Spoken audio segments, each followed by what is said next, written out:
Looking back, I can pinpoint the exact moment everything started to go wrong, but I still can't explain why I didn't see it coming. Maybe that's just how these things work. You don't recognize danger until you're already caught up in it. This happened about 10 months ago when I was living in Birmingham, working as a veterinary nurse at a small practice in Moseley. The job was demanding but rewarding, lots of long days, but I genuinely enjoyed the work. I'd been there for about 3 years, had a decent little flat near Cannon Hill Park, and life was generally ticking along without any major complications.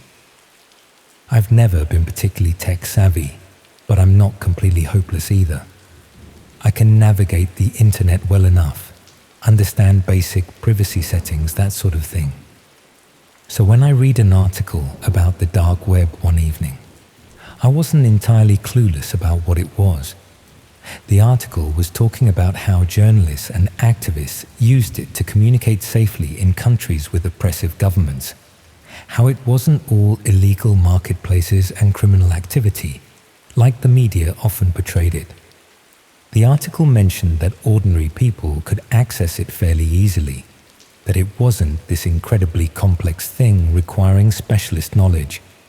Out of curiosity more than anything else, I looked into how to do it, found some straightforward instructions, followed them, and within maybe 20 minutes I was browsing this completely different version of the internet. Most of it was boring, honestly. Pages that wouldn't load properly, sites that looked like they'd been designed 15 years ago and never updated, broken links everywhere. I spent an hour or so clicking around, not finding anything particularly interesting. There were some marketplaces that looked obviously dodgy, a few discussion boards I had no interest in, and a lot of dead ends. Then I found something called the Witness Program. It was listed on one of those directory pages that catalog dark websites. The description was brief. Help provide testimony for those who cannot speak for themselves. Confidential, anonymous, essential. When I clicked through, the page that loaded was plain but well designed. Black background, white text, a simple logo showing an eye. The homepage explained what the program was about, and it sounded genuinely noble. Essentially, it was a platform designed to collect witness testimonies about crimes and injustices that couldn't be reported through official channels. The site explained that many people around the world witnessed terrible things but couldn't come forward because of fear, corruption, lack of access to legitimate authorities, or various other reasons. The Witness Program aimed to document these testimonies anonymously, creating a permanent record that could potentially be used for justice in the future. The site emphasized that witnesses remain completely anonymous. No real names, no identifying information, just accounts of what people had seen or experienced. The testimonies were stored securely and could be accessed by verified human rights organizations, journalists, and legal professionals who might be able to use them to build cases or expose wrongdoing. It all seemed legitimate and important. There was a button at the bottom. Submit your testimony. I didn't have anything to submit. I'd never witnessed any serious crimes or injustices. But I was curious about what the process looked like, so I clicked through anyway. A form appeared asking for basic information about the incident you wanted to report. Date, location, type of incident. A detailed description of what you witnessed. There were drop-down menus for categorizing the testimony: human rights violations, corruption, assault, theft, environmental crimes, and various other options. At the bottom was a field for providing contact information if you wanted to receive updates, though the site stressed this was entirely optional. I closed the form without filling anything in. I had nothing to report, and I wasn't going to make something up just to see how the system worked. But as I was about to close the browser, I noticed another link at the bottom of the page. Become a witness validator. I clicked it, The page explained that the program needed volunteers to help verify and categorize submitted testimonies. Because the system allowed anonymous submissions, there was a risk of false reports or spam. Validators would review testimonies, assess whether they seemed credible, and help organize them appropriately so they could be useful to the organizations that accessed them. The page stressed that validators never had access to identifying information about witnesses. Everything remained anonymous. Validators simply read testimonies and provided their assessment of credibility, completeness, and relevance. Each validation earned points, and volunteers who accumulated enough points could receive recognition for their contribution to documenting human rights abuses and supporting justice. It sounded like something I could actually help with. I had no useful skills for activism or advocacy, but I could read testimonies and provide honest assessments. It seemed like a small but meaningful way to contribute to something important. I registered using a temporary email address. The process was simple. A few questions about languages I spoke, regions I was familiar with, any relevant experience or knowledge. I put down English, UK, and mentioned my work as a veterinary nurse, since some testimonies might involve animal welfare. Then I submitted the registration and was taken to a dashboard. The interface was clean and straightforward. At the top was my point balance, 0. Below that was a list of pending testimonies waiting for validation. Each one showed a reference number, a date, and a brief category label. There were dozens of them. I clicked on the first one. The testimony appeared in a simple text box. It was written in English, describing an incident of workplace harassment. The person writing it explained they'd witnessed their manager verbally abusing an employee over several weeks, creating a hostile environment, but the company's HR department had dismissed complaints. The testimony was detailed and specific, including dates and descriptions of particular incidents. Below the testimony were several questions I needed to answer. Does this testimony appear credible? Yes, possibly unclear no. Is the testimony sufficiently detailed? Yes, partially no. Is the testimony relevant to the stated category? Yes, partially no. Does the testimony require follow-up or additional information? Yes, no. I read through the testimony again carefully. It seemed genuine. The details were consistent, the writing style was natural, and nothing about it raised obvious red flags. I marked it as credible, sufficiently detailed, and relevant. Didn't think it needed follow-up since the account was fairly complete. Then I submitted my validation. My point balance increased slightly. A new testimony appeared. This one was different. Written in broken English, describing what sounded like labor exploitation in a factory somewhere in Eastern Europe. The details were vague, the timeline unclear, but the emotional tone felt genuine. I marked it as possibly credible, partially detailed, relevant, but requiring additional information. Another testimony appeared, then another, then another. Most were fairly mundane, honestly. Workplace disputes, minor corruption, petty theft. Things that were unpleasant but not shocking. I spent maybe an hour going through them, providing my assessments, earning points slowly. Then I came across one that made me pause. The testimony described witnessing an assault, a serious one, with enough detail that it made me uncomfortable to read. The person writing it explained they'd seen someone being attacked in a car park late at night, that the victim had been badly hurt, and that the witness had been too frightened to intervene or report it to police. The testimony included descriptions of the attacker, the victim, the location, the approximate date. I sat staring at the screen for a while.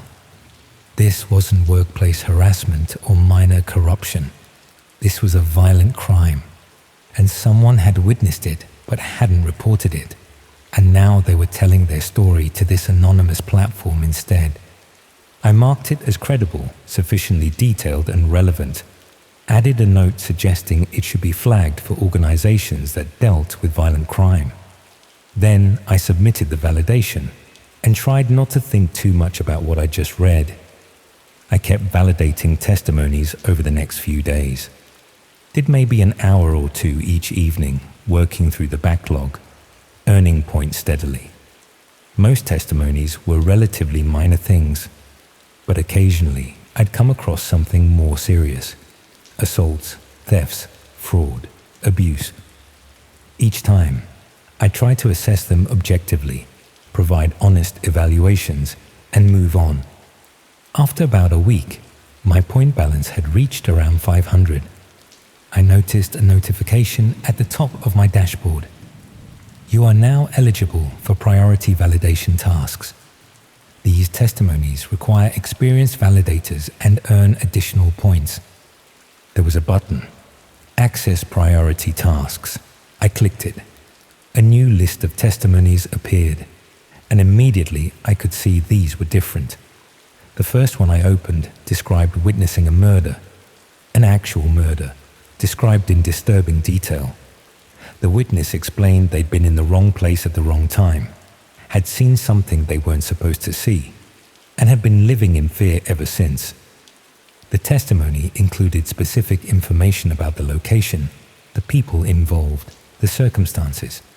It read like something that should be in a police report, not on an anonymous website. I marked it as credible. What else could I do? The details were too specific to be fabricated. The fear in the writing felt genuine. I submitted the validation and moved to the next testimony. More serious crimes, more disturbing accounts, witnesses describing things they'd seen that had clearly traumatized them, things they claimed they couldn't report through official channels for various reasons: corrupt police, fear of retaliation, immigration status, involvement in illegal activities themselves. The testimonies were increasingly detailed. Locations were specific, often down to street names and landmarks. Descriptions of people involved included physical features, clothing, sometimes even names. Dates and times were precise. I kept validating them because that's what I'd signed up to do. Each one earned me more points. Each one felt more serious than the last. Then I came across a testimony that mentioned Birmingham. It described a violent incident that had allegedly occurred in Digbeth about 2 months earlier. The witness claimed to have seen a group of men attacking someone near the railway arches, that the victim had been badly beaten and left unconscious, that the witness had fled before police arrived. I read through it twice. The location was specific enough that I could picture it. I'd been to that area before, though not recently. The description of the incident was detailed and consistent. Nothing about it seemed obviously false. I marked it as credible and submitted my validation. More testimonies appeared mentioning Birmingham. Different locations, different incidents, but all local. Some I recognized the places mentioned, others I didn't. All claimed to describe serious crimes, assaults, robberies, drug deals gone wrong. All allegedly witnessed by people who hadn't reported them to police.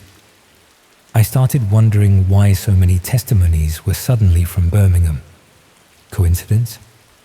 Or was the system somehow showing me testimonies relevant to my location because I'd mentioned UK in my registration?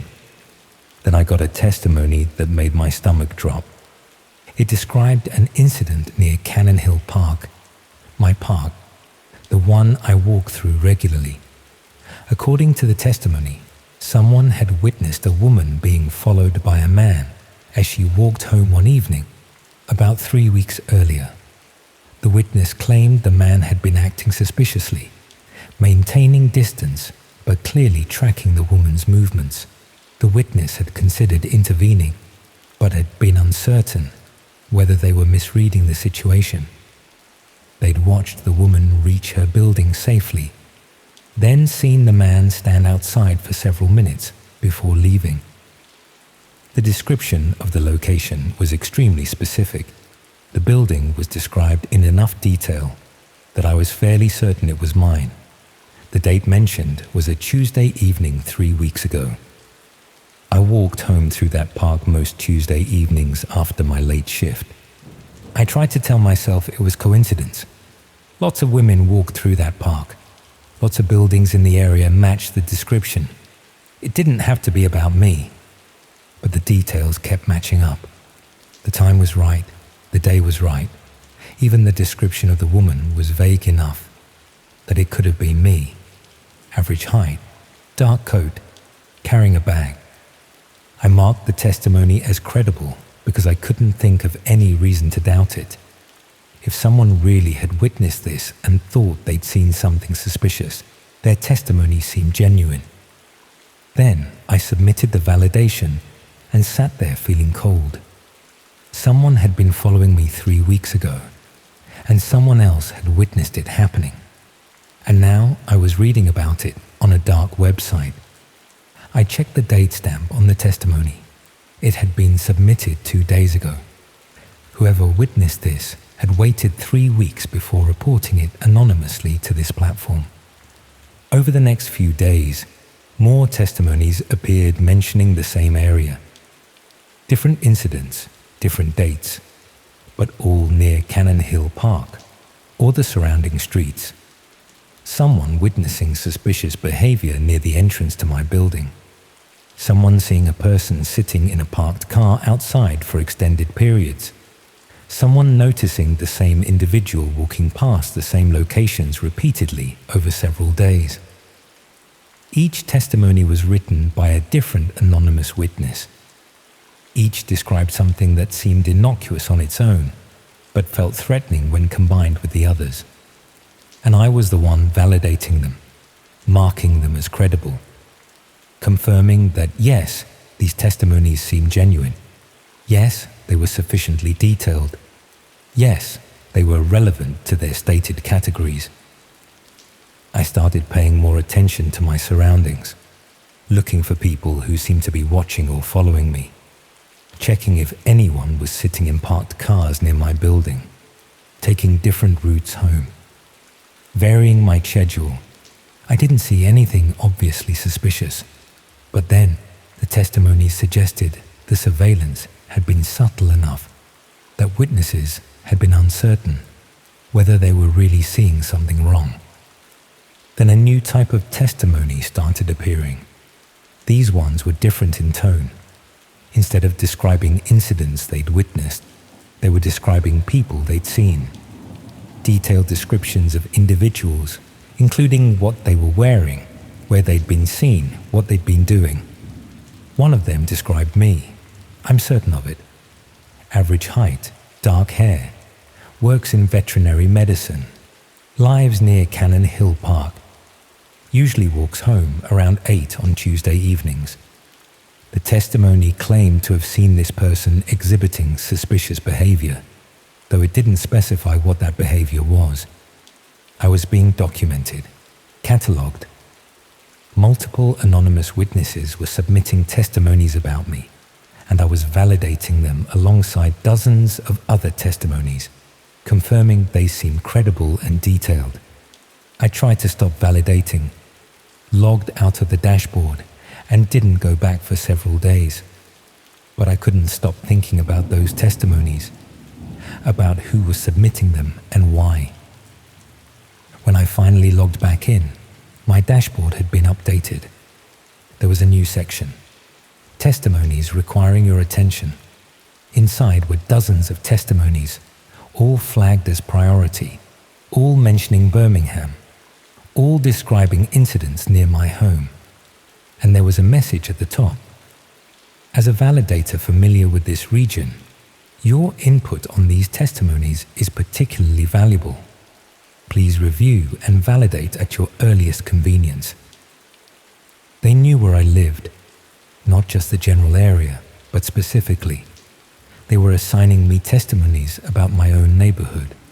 about incidents I might have witnessed, about surveillance of places I frequented.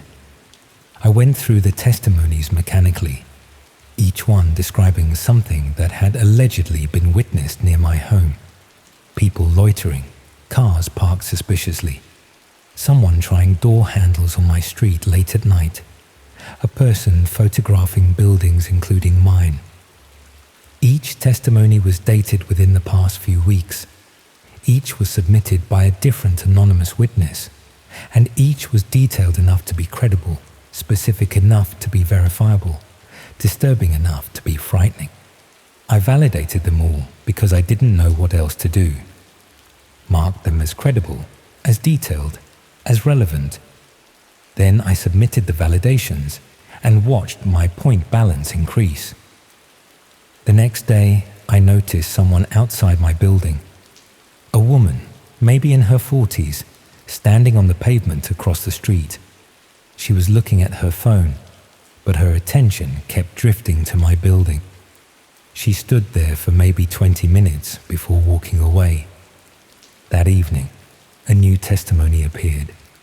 It described witnessing a woman standing outside a building near Cannon Hill Park, appearing to watch the entrance. The testimony noted the date and time. That afternoon, the description of the woman matched the person I'd seen. I hadn't submitted that testimony. I'd witnessed it, but I hadn't reported it. Someone else had, which meant there were multiple people watching my building. Some of them were the ones being watched. Others were the ones doing the watching and reporting what they saw. More testimonies appeared over the following days, each describing activity around my neighborhood, each mentioning dates and times that corresponded with my own observations. Sometimes the testimonies described things I'd seen. Sometimes they described things I hadn't noticed, but that had allegedly happened nearby. Then testimonies started appearing that described me specifically, not just vague descriptions that might match dozens of people, but specific details. My work schedule, the practice where I worked, my car, including the make and color, routes I regularly walked, shops I visited. Each testimony claimed to have witnessed me exhibiting concerning behavior, returning to the same locations repeatedly, speaking to people in suspicious circumstances, carrying items that seemed unusual. None of it was true, but the testimonies were written convincingly enough that they seemed credible, and I was still validating them, still marking them as detailed and relevant, still contributing to this documentation of my own life being compiled by anonymous witnesses. I tried to delete my account. The option wasn't available. I looked through every settings page, every menu option. There was no way to remove my account or stop receiving validation tasks. I sent a message through the site's contact system, demanding they remove my information. No response came. The testimonies kept appearing. More details about me, more specific information about my movements, my habits, my routines, all submitted anonymously by witnesses who claimed to have seen suspicious behavior. Then testimonies started appearing that described things that hadn't happened yet, predictions of where I would be seen next, suggestions of what behavior I might exhibit in the future, recommendations for how witnesses should respond if they encountered me. Someone was planning something, using this platform to coordinate surveillance, to document my life, to build a narrative that I was somehow suspicious or dangerous. I went to the police, told them people were following me, documenting my movements, posting about me online. They asked for evidence. I tried to explain about the dark website, about the testimonies, about the validation system. They looked at me like I was paranoid. They said they'd make a note of my concerns, but there wasn't much they could do without concrete evidence of harassment or threats. They suggested I keep a diary of suspicious incidents, maybe install a camera, Consider speaking to a mental health professional if the anxiety became overwhelming. I moved out of Birmingham 2 months later, found a job at a practice in Coventry, got a flat in a completely different area. Didn't tell anyone where I was going except my new employer. For a few weeks, everything seemed fine. No testimonies appeared mentioning my new location. The validation tasks I received were about other places, other people. I started to relax. Then a testimony appeared describing someone matching my description being seen in Coventry, working at a veterinary practice, living in a specific neighborhood, exhibiting the same suspicious patterns of behavior that had been documented in Birmingham. They'd found me again. More testimonies appeared. My new address, my new routine, my new regular locations, all being documented by anonymous witnesses, all being validated by volunteers who had no idea they were contributing to organized surveillance, volunteers like I had been.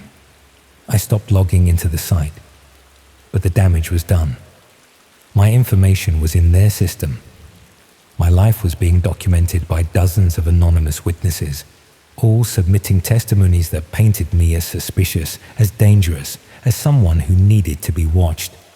And somewhere, other validators were reading those testimonies and marking them as credible, just like I'd done, contributing to a system they didn't understand, helping to document people they'd never met, building cases against individuals for reasons they couldn't comprehend.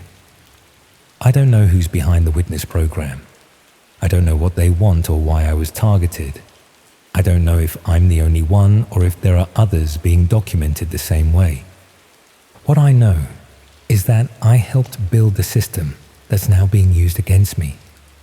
Every testimony I validated, every assessment I provided, I was training myself and others to accept these accounts as credible, to treat anonymous witnesses as reliable, to document people's lives without question.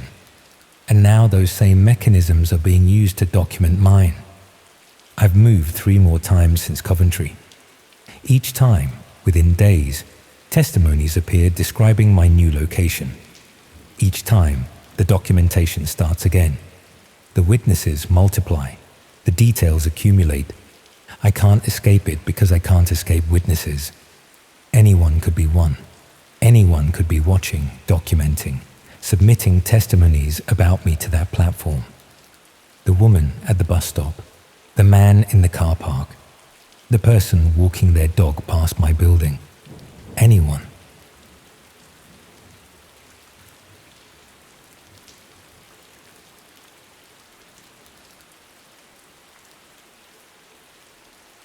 My anxiety got so bad during my final year at university that I ended up buying medication from someone online who turned out to be much more interested in my personal life than my prescription needs. I'd always been a bit of a worrier, but something about the pressure of final exams and job applications sent my mental health completely off the rails.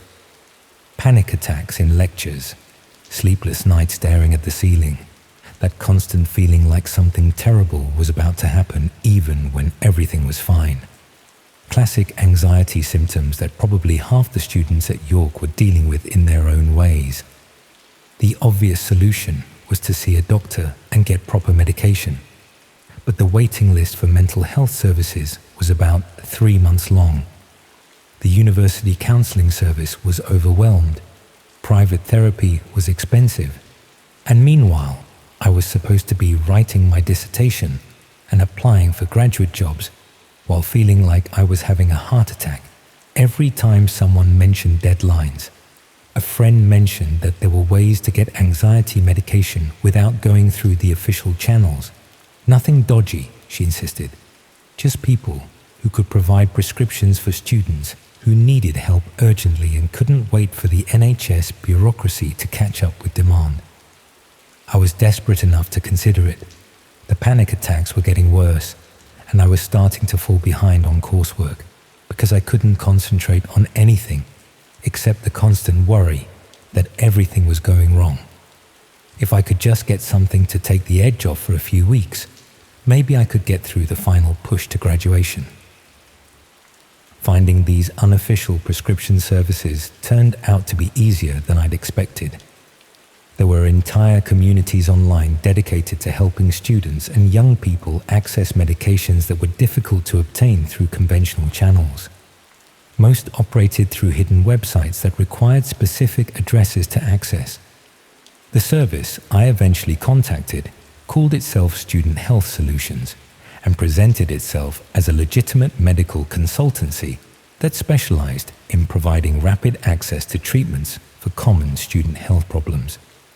Their website looked professional, with information about qualified doctors and proper pharmaceutical suppliers.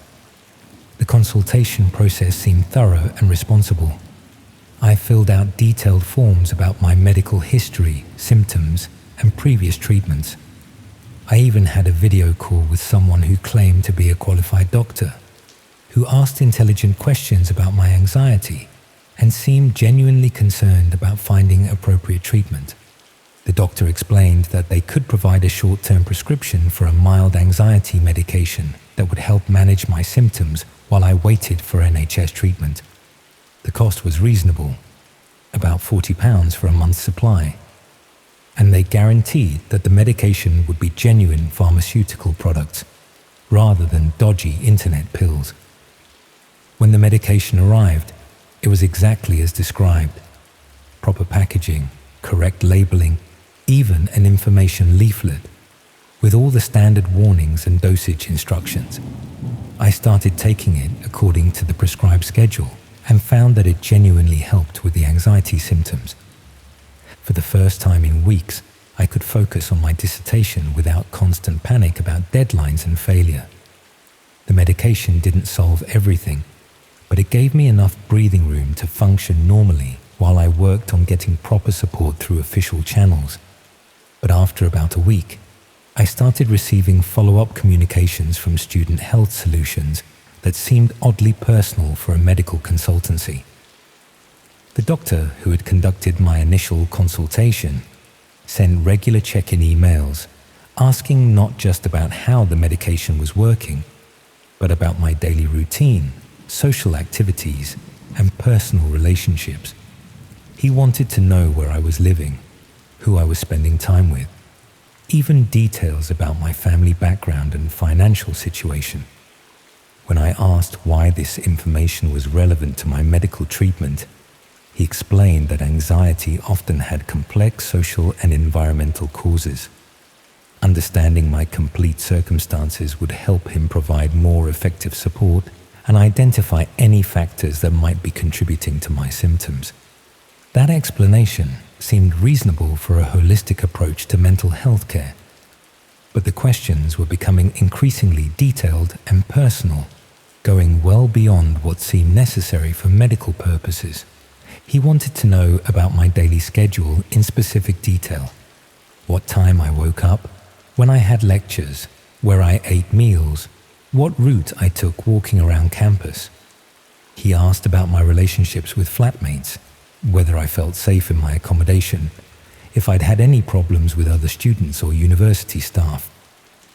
Most concerning were questions about my family's financial situation, my employment prospects after graduation, and whether I had any valuable possessions or access to money that might help with ongoing treatment costs.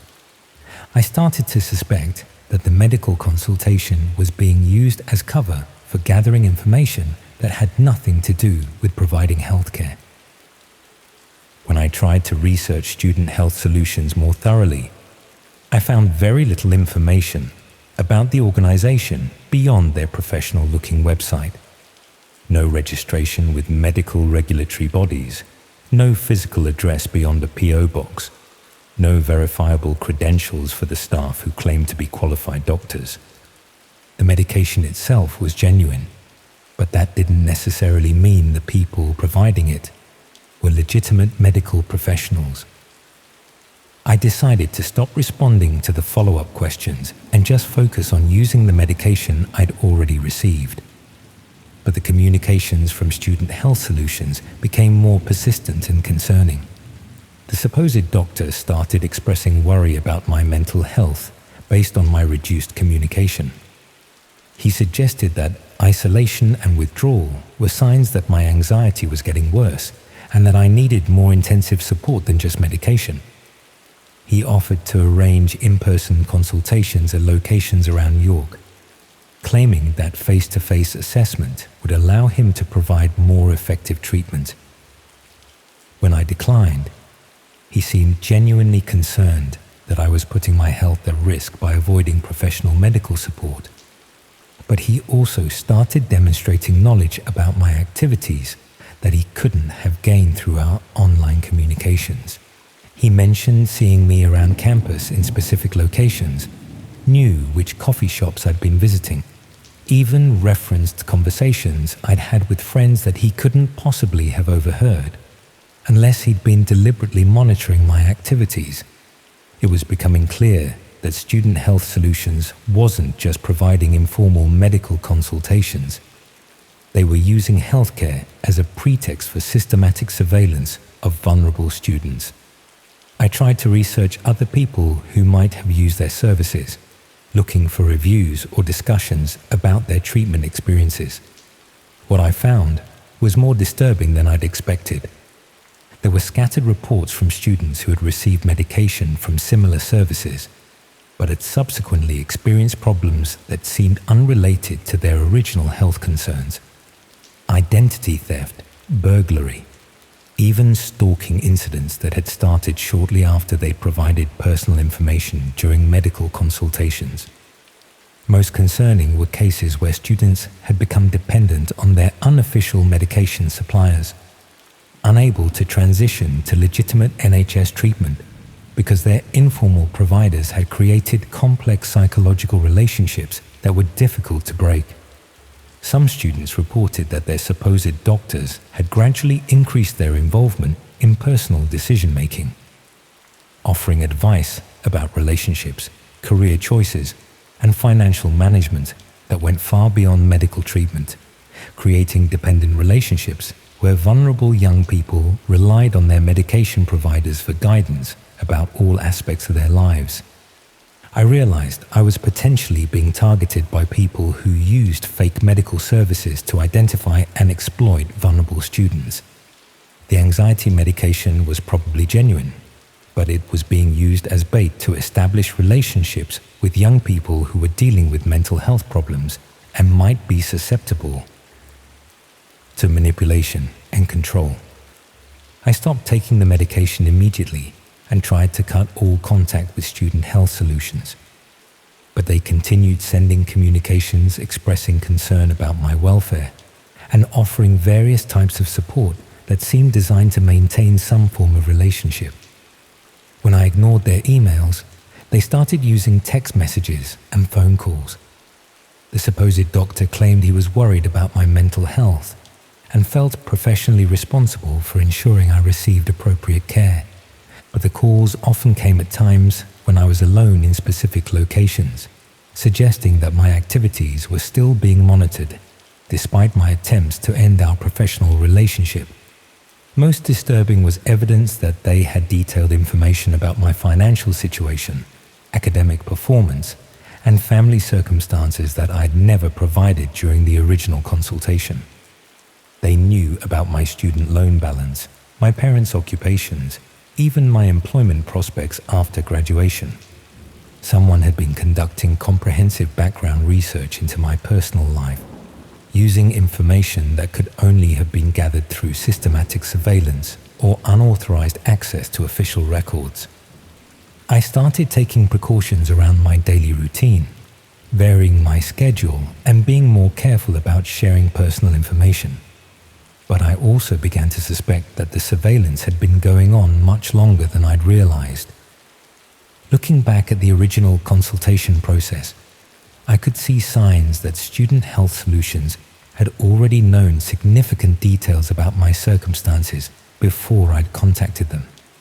The questions they'd asked had been designed to confirm information they already possessed, rather than genuinely learning about my medical history.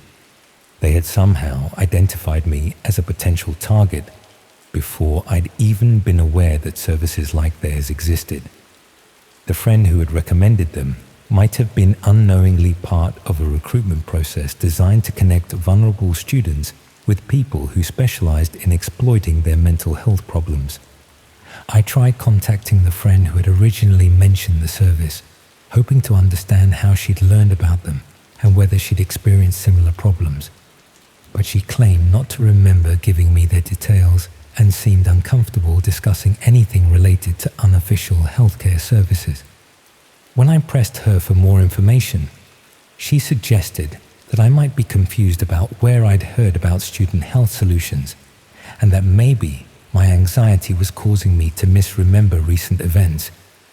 Her response made me wonder whether she was genuinely confused or whether she'd been instructed to distance herself from the organization if anyone started asking awkward questions about how they recruited new clients. Either way, it was clear that I wasn't going to get help understanding the situation from people who had been involved in directing me towards student health solutions in the first place.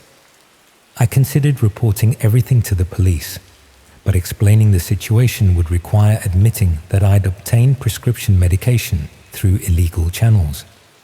Even if the people providing it were running some kind of fraud or surveillance operation, I could potentially be charged with obtaining controlled substances without proper medical supervision. The legal risks of reporting the problem might be worse than the risks of simply trying to avoid further contact with the organization.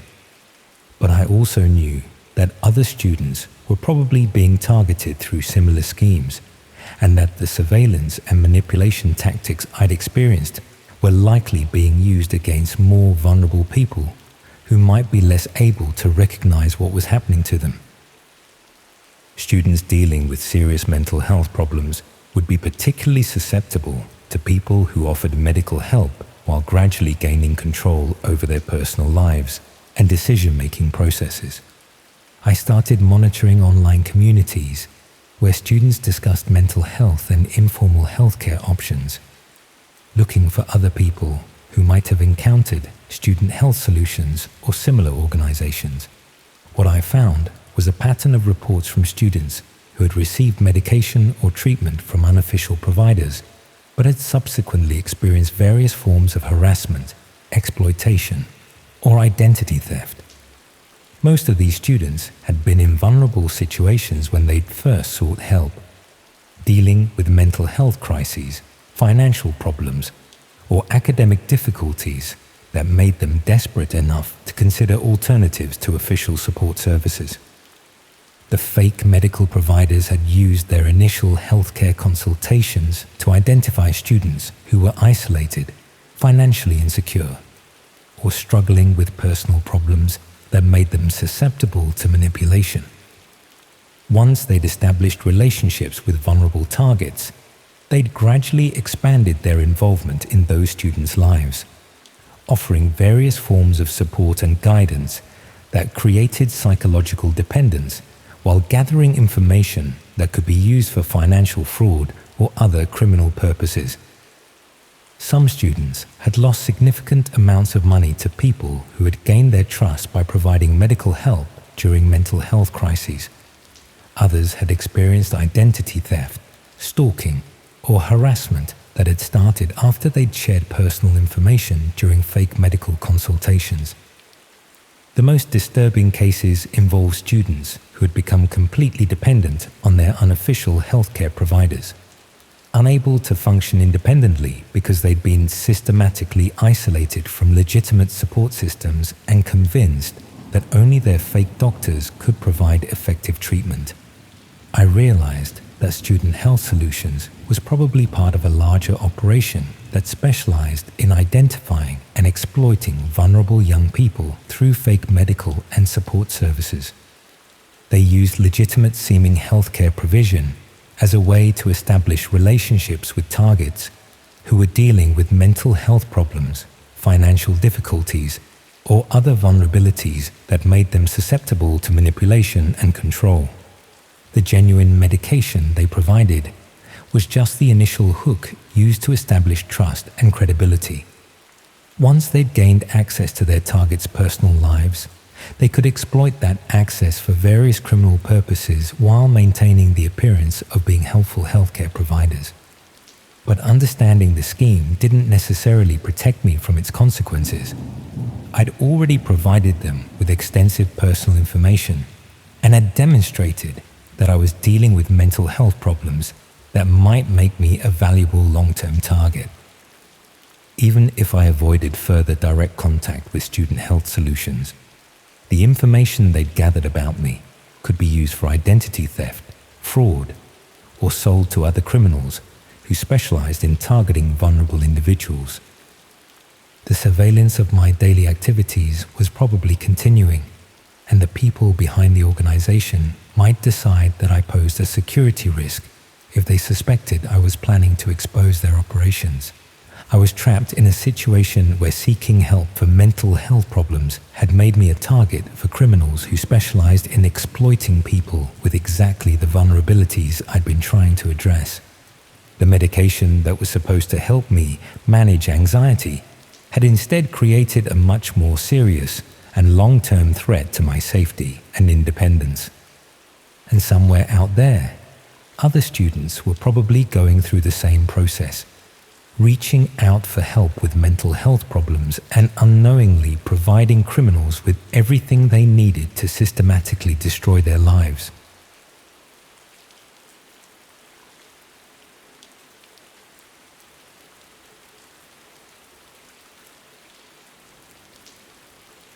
The woman on the screen was still breathing when the countdown timer appeared. 30 minutes. That's how long she had left before whatever was going to happen to her began. I didn't know it then, but that's also when my normal life ended. I've never told anyone this story before. Not properly anyway. I've alluded to it when people ask why I switched universities in my second year, but I've never felt ready to relive it in full until now. I suppose sharing it here, anonymously, feels safer. My therapist suggested writing it down might help process what happened, but I couldn't bring myself to do that either. Somehow, telling it like this, as if I'm just recounting it to a friend who wasn't there, makes it more manageable. I was studying computer science at a university in northern England.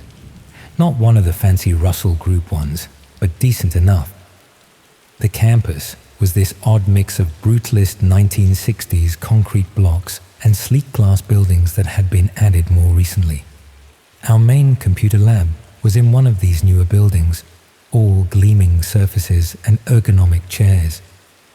The kind of place that's supposed to inspire innovation and creativity, but mostly just made me worry about leaving fingerprints on everything.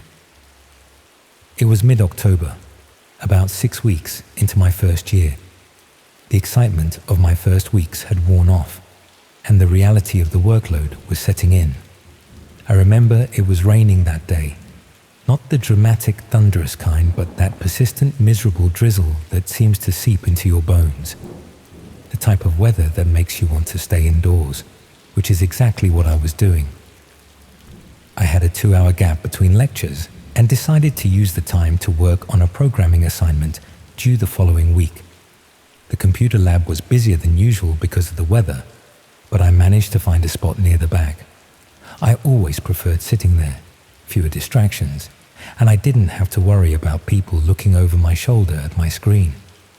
The computers in the lab were these high-spec machines that the university had recently invested in. They were set up so that students could log in with their university credentials, and everything would be saved to their personal drive on the university network. Personal USB drives weren't necessary, but many students still used them to transfer files between home and university.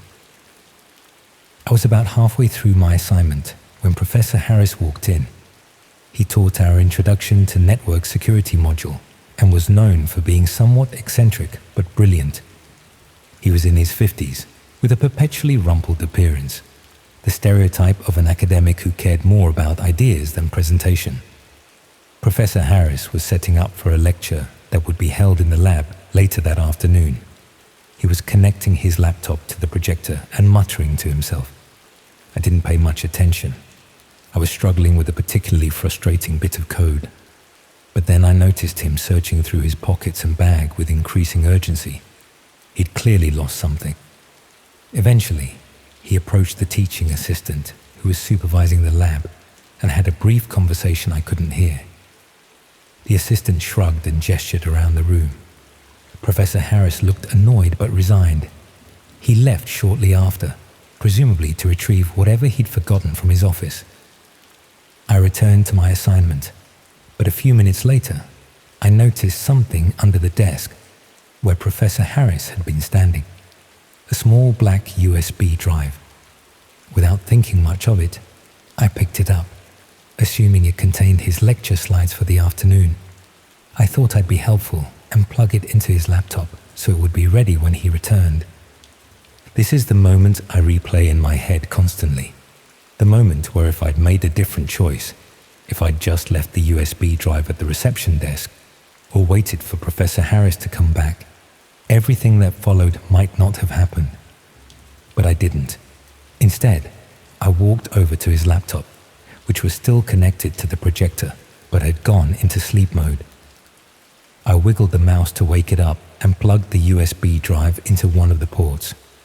I expected a File Explorer window to open, showing the contents of the drive so I could find his lecture slides. Instead, the screen remained black for a moment. Then, without any prompt from me, an application launched automatically. At first, I thought it was some kind of video player as a dark window opened, filling the screen. I realized with horror that what I was looking at was being streamed in real time. The image was grainy and poorly lit, but clear enough to make out a room with bare concrete walls. It looked like a basement or cellar of some kind. In the center was a young woman, tied to a chair. Her head was slumped forward, but I could see she was breathing. She appeared unconscious, not dead, which was somehow both a relief and more terrifying, because it meant whatever was going to happen to her hadn't started yet. I froze. My brain couldn't process what I was seeing. Part of me thought, hoped, it might be some elaborate setup for a horror film or an extreme performance art piece. But deep down, I knew better. There was an authenticity to the crudeness of the setup that no staged production would include. The feed had no sound, which made it even more unnerving. I could see the woman's chest rising and falling with each breath, but the silence made it feel distant and surreal, like watching a security camera feed. A ticker at the bottom of the screen was counting down from 30 minutes. It was at 28:47 when I first noticed it. I should have immediately unplugged the USB drive and reported it. That would have been the sensible, ethical thing to do. But shock kept me rooted to the spot, staring at the screen. I couldn't reconcile what I was seeing with the ordinary university environment around me. The cognitive dissonance was paralyzing. Then I noticed something that made my blood run cold. In the background of the video, barely visible in the poor lighting, was a small table. On it was a copy of our university newspaper, folded open to show the front page. I recognized it immediately because I'd read it that morning. It was the current issue, published just 2 days earlier. This wasn't some old video file stored on the USB. This was happening now, somewhere close by, somewhere on or near our campus. Just as this realization hit me, the lab door opened and Professor Harris walked back in. Our eyes met, and for a split second, there was nothing unusual in his expression, just mild curiosity about why I was standing at his laptop. Then his gaze shifted to the projector screen, which was large enough that anyone in the room could see it clearly. His face changed, not with shock or horror, as mine must have been, but with something cold and calculating. His eyes narrowed, his jaw tightened, and in that moment, I knew with absolute certainty that this was his USB drive, and he knew exactly what was on it. I looked around the lab, expecting others to be reacting to the disturbing image now projected for all to see. But most students were focused on their own screens, headphones on, oblivious. The teaching assistant had stepped out. Only one other student, a girl sitting a few computers away, was staring at the projection with a confused expression. Professor Harris moved quickly. He reached the laptop in 3 long strides and ejected the USB drive. The screen went black immediately. He pocketed the drive and turned to me with a smile that didn't reach his eyes. "Curious about the dark web, are we?" he asked, his voice low enough that only I could hear. "That's a dangerous habit. People who poke around where they shouldn't tend to find themselves in uncomfortable situations." I mumbled something about finding the drive on the floor and thinking it contained his lecture slides. My heart was pounding so hard I thought it might burst through my chest. He didn't believe me. I could tell by the way his eyes hardened. But he maintained that artificial smile. "Best forget what you saw," he said still quietly. "It's not real anyway. Just a simulation for my advanced cybersecurity class. Special effects. Impressive, aren't they?" I nodded, desperate to escape the conversation and the lab. I returned to my computer, saved my work and logged off. My hands were shaking so badly I could barely navigate the mouse. As I packed up my things, I glanced at Professor Harris. He was watching me, that same cold calculation in his eyes. I left the lab as casually as I could manage. But once in the corridor, I nearly ran to the nearest toilet, where I was violently sick. My mind was racing with implications and possibilities, none of them good. If what I'd seen was real, and the university newspaper in the background strongly suggested it was, then Professor Harris was involved in something truly horrific, and he knew that I knew. I spent the next hour hiding in a cafe on campus, trying to decide what to do. Report it to the police? But what exactly would I say? That I'd seen a disturbing video that could have been faked? That a respected professor might be involved in something criminal based on a few seconds of footage and my interpretation of his reaction? It sounded ridiculous even to me. I decided to go back to my accommodation and think it through properly. I needed to gather my thoughts, maybe research if there had been any reports of missing women in the area. I convinced myself that approaching this methodically was better than rushing in with wild accusations. That was my second mistake. When I reached my room, the door was unlocked. I was certain I'd locked it that morning. I always did. Inside, nothing seemed obviously disturbed, but there was a sensation in the air, like the molecular structure of my personal space had been rearranged slightly. Someone had been there. On my bed was a university newspaper, the same edition I'd seen in the video. It was folded open to a specific page, one I hadn't paid attention to that morning. In the corner was a small advertisement for a student mental health service with the tagline, "Feeling watched? Anxious? Paranoid? We can help." It was a message, a warning. I packed a bag with essential items and left campus that evening. I stayed with a friend in Manchester for a week, claiming a family emergency. When I returned, I switched all my modules to avoid Professor Harris's classes. I considered reporting what I'd seen to the university authorities or the police. But each time I worked up the courage, I remembered that newspaper on my bed. He'd been in my room. He knew where I lived. And he clearly had connections to something much darker than academia. For the rest of that term, I felt eyes on me constantly. Sometimes I'd glimpse Professor Harris across the campus, watching me. Once, I found a USB drive identical to the one I'd found, sitting on my desk in the library. I left it untouched and moved to another floor. I never saw its owner collect it. I transferred to a different university for my second year, using family issues as an excuse. I haven't been back to that campus since. Sometimes I search local news archives for reports of missing women around that time, but I've never found anything conclusive. I don't know if what I saw that day was the prelude to a murder, or part of some elaborate underground streaming service catering to sadistic viewers. I don't know if the woman in the chair was rescued, or if she became another missing person statistic. I don't know how deep Professor Harris was involved, or how many others at the university might have been part of it. What I do know is that the dark web isn't just some abstract concept or urban legend. It's real, and it touches our ordinary world in ways we'd prefer not to acknowledge. The barrier between the two is thinner than most people realize, sometimes as thin as a small black USB drive left on a computer lab floor. I still use computers, obviously. I had to continue my degree, but I never use public computer labs anymore. I never plug in USB drives, I find. And I never, ever open files or applications I'm not 100% certain about. Some doors, once opened, can't be properly closed again. They leave a crack through which the darkness can always find its way back to you.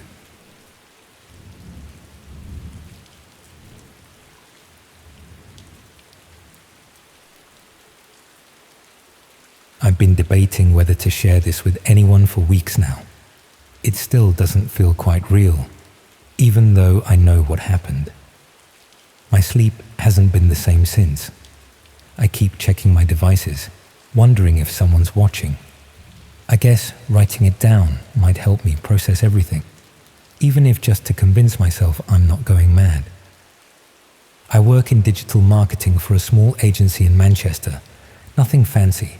Mostly social media scheduling and content creation for local businesses. I've always been fascinated by AI tools, partly because they're reshaping my industry, and partly because I'm just naturally curious about technology. When ChatGPT first came out, I immediately started playing with it for work purposes, generating content ideas, helping with writer's block, that sort of thing. About 2 months ago, I was having trouble sleeping due to stress from work deadlines. It was around 1 a.m. and I was lying in bed scrolling through my phone, too wired to sleep, but too tired to do anything productive.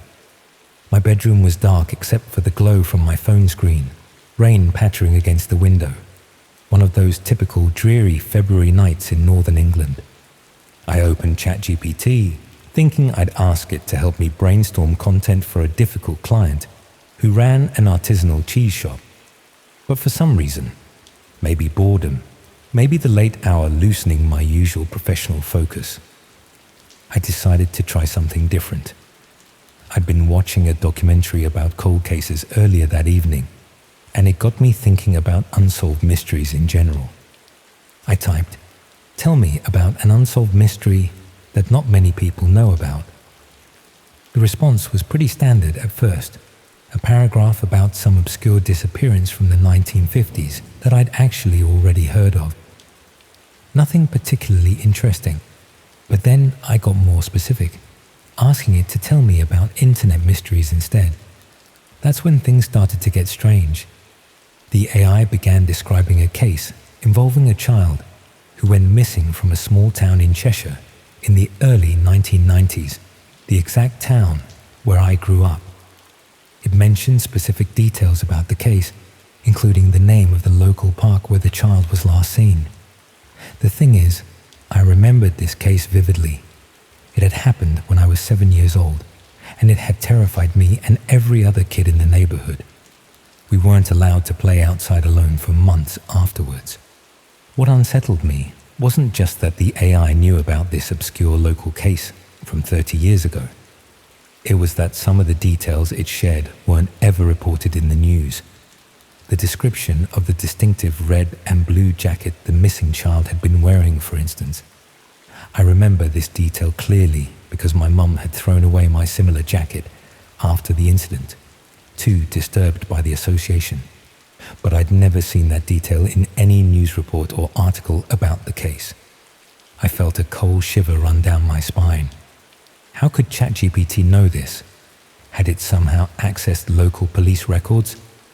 Or was it just an incredibly specific coincidence? I told myself it had to be the latter.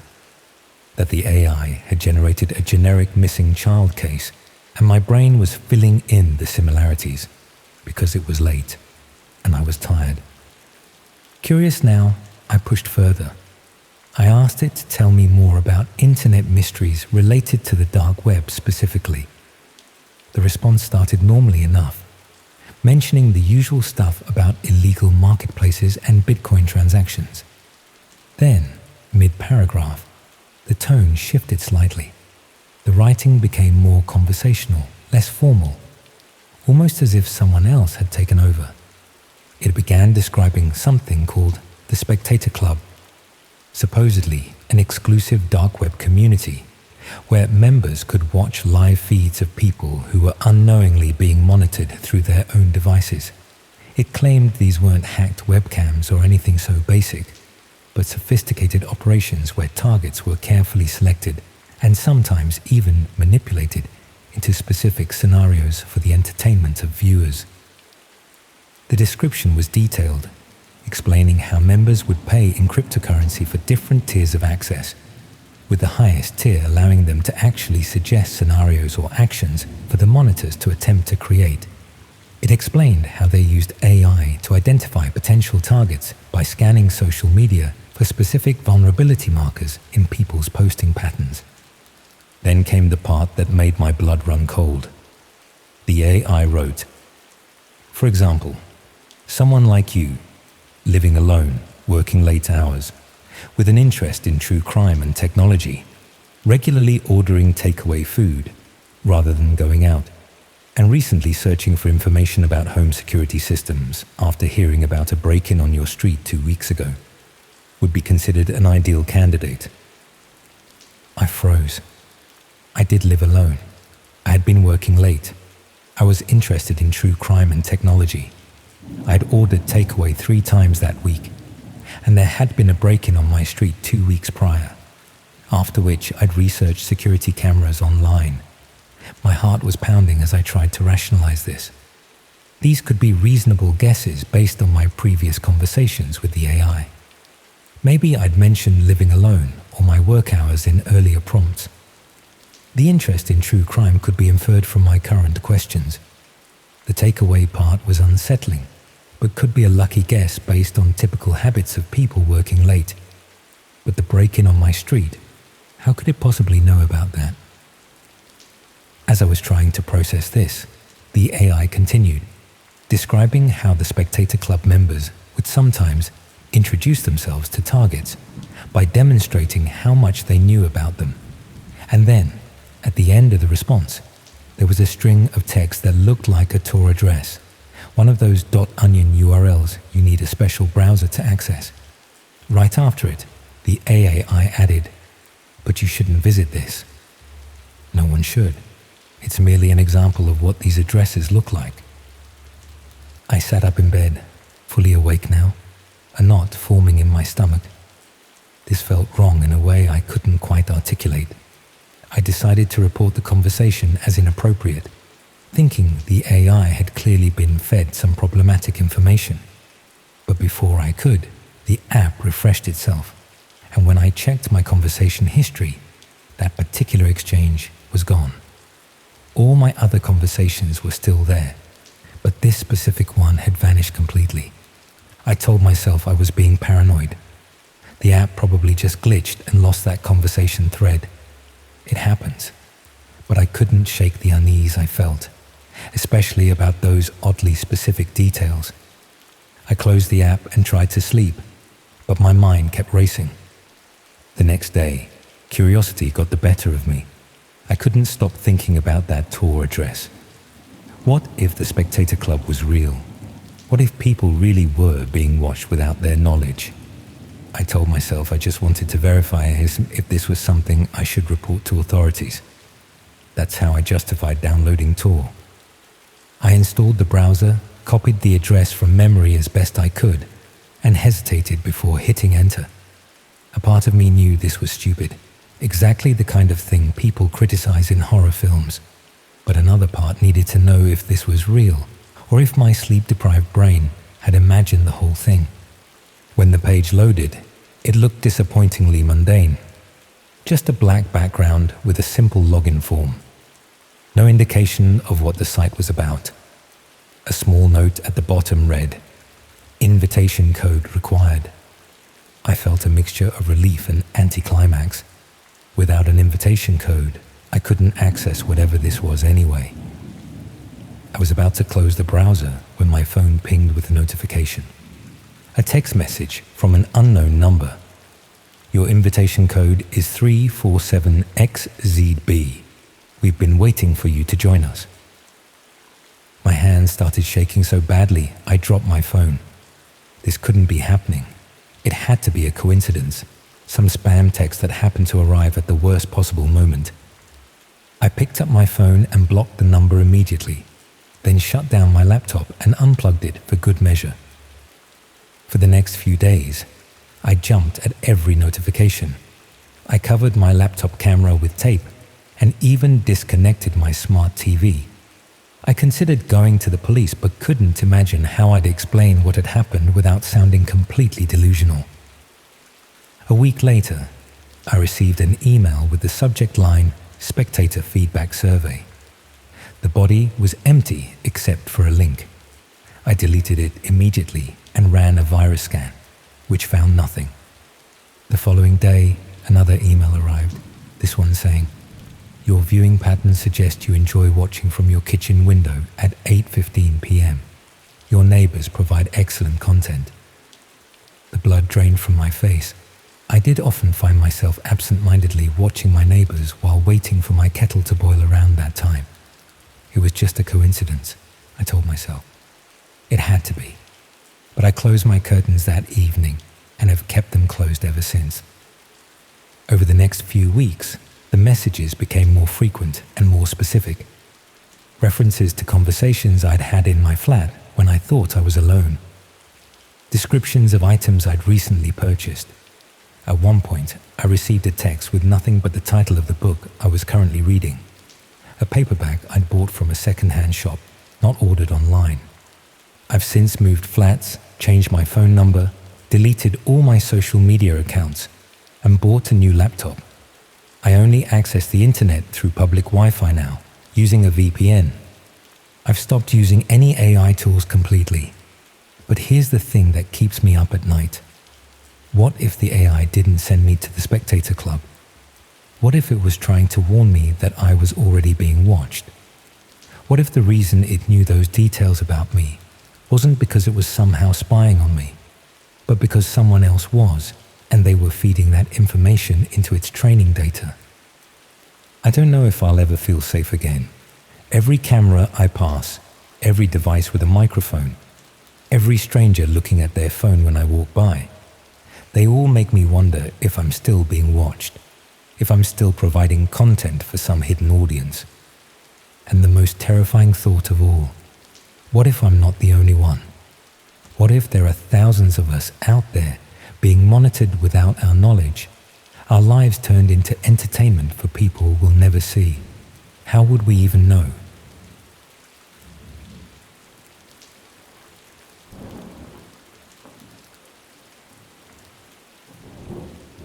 I started volunteering to help elderly people with their computer problems, but it turns out someone was using my visits to case their homes for burglaries. My grandmother had always been hopeless with technology, and watching her struggle with basic things like email and online banking made me realize how isolated older people can become when the world goes digital. After she died during my second year at university, I decided to volunteer with a local charity that helped elderly residents learn to use computers and stay connected with family online. The charity was called Digital Bridges and operated throughout South Wales, providing free computer training and technical support to pensioners who couldn't afford commercial services or felt intimidated by technology. Most of their work involved visiting people in their homes to set up equipment, teach basic skills, and troubleshoot problems with internet connections or software. I'd always been reasonably good with computers, not an expert, but capable of handling the sort of problems that seem insurmountable to people who didn't grow up with technology. Basic virus removal, setting up email accounts, helping people navigate online shopping or government websites. The kind of support that takes 5 minutes if you know what you're doing, but can be completely mystifying if you don't. The training process with Digital Bridges was straightforward. They provided background checks for all volunteers, basic training on computer security and data protection, and guidelines for working safely in people's homes. The charity had been operating for several years and had built up a good reputation with social services and local councils. My coordinator was a woman called Sarah who managed volunteers across the Cardiff area. She seemed professional and knowledgeable, with extensive experience in community outreach and elderly care. She explained that most of their clients were referred through social services, doctors' surgeries, or local community centres when people needed help staying connected with family or accessing essential online services. The work itself was rewarding in exactly the way I'd hoped.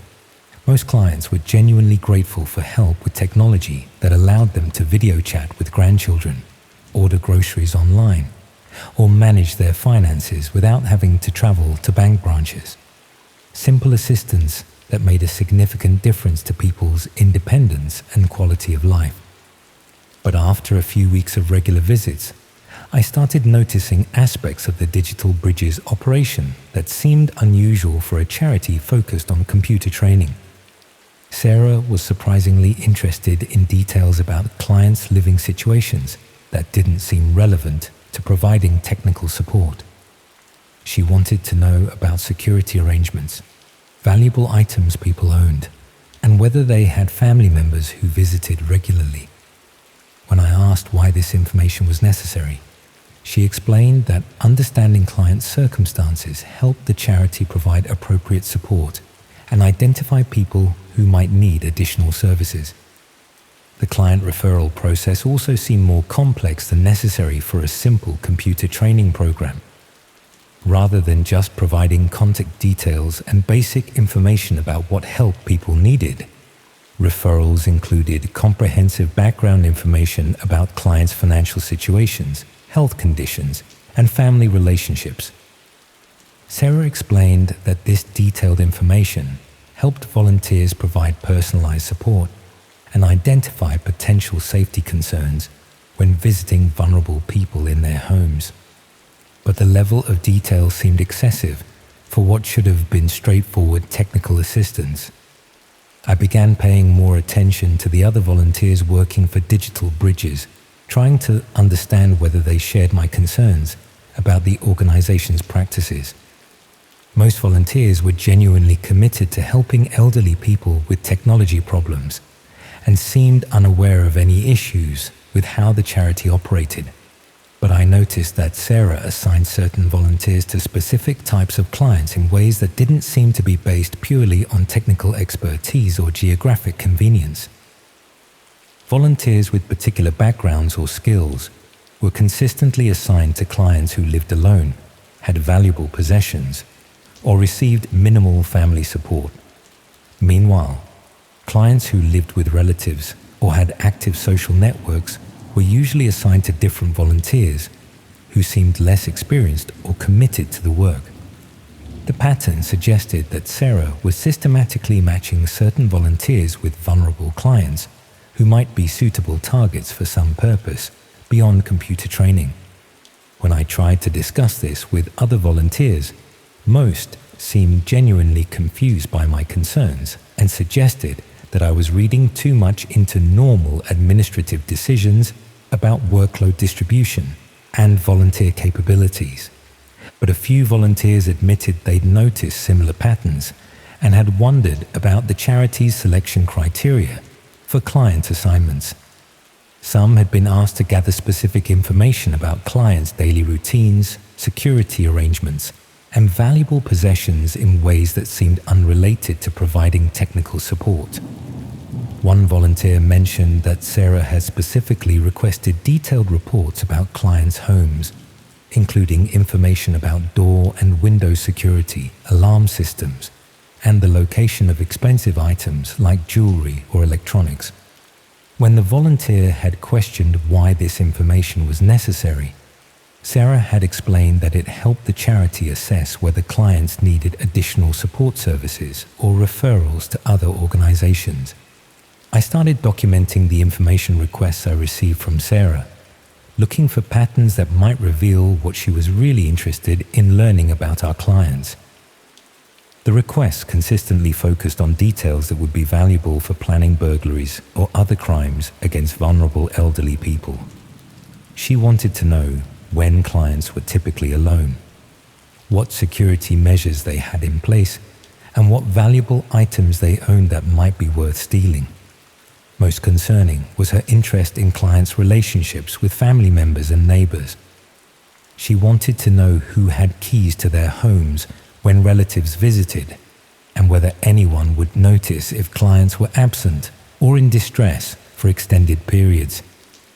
This information would be crucial for criminals planning to target elderly people who were isolated and vulnerable to theft, fraud, or worse.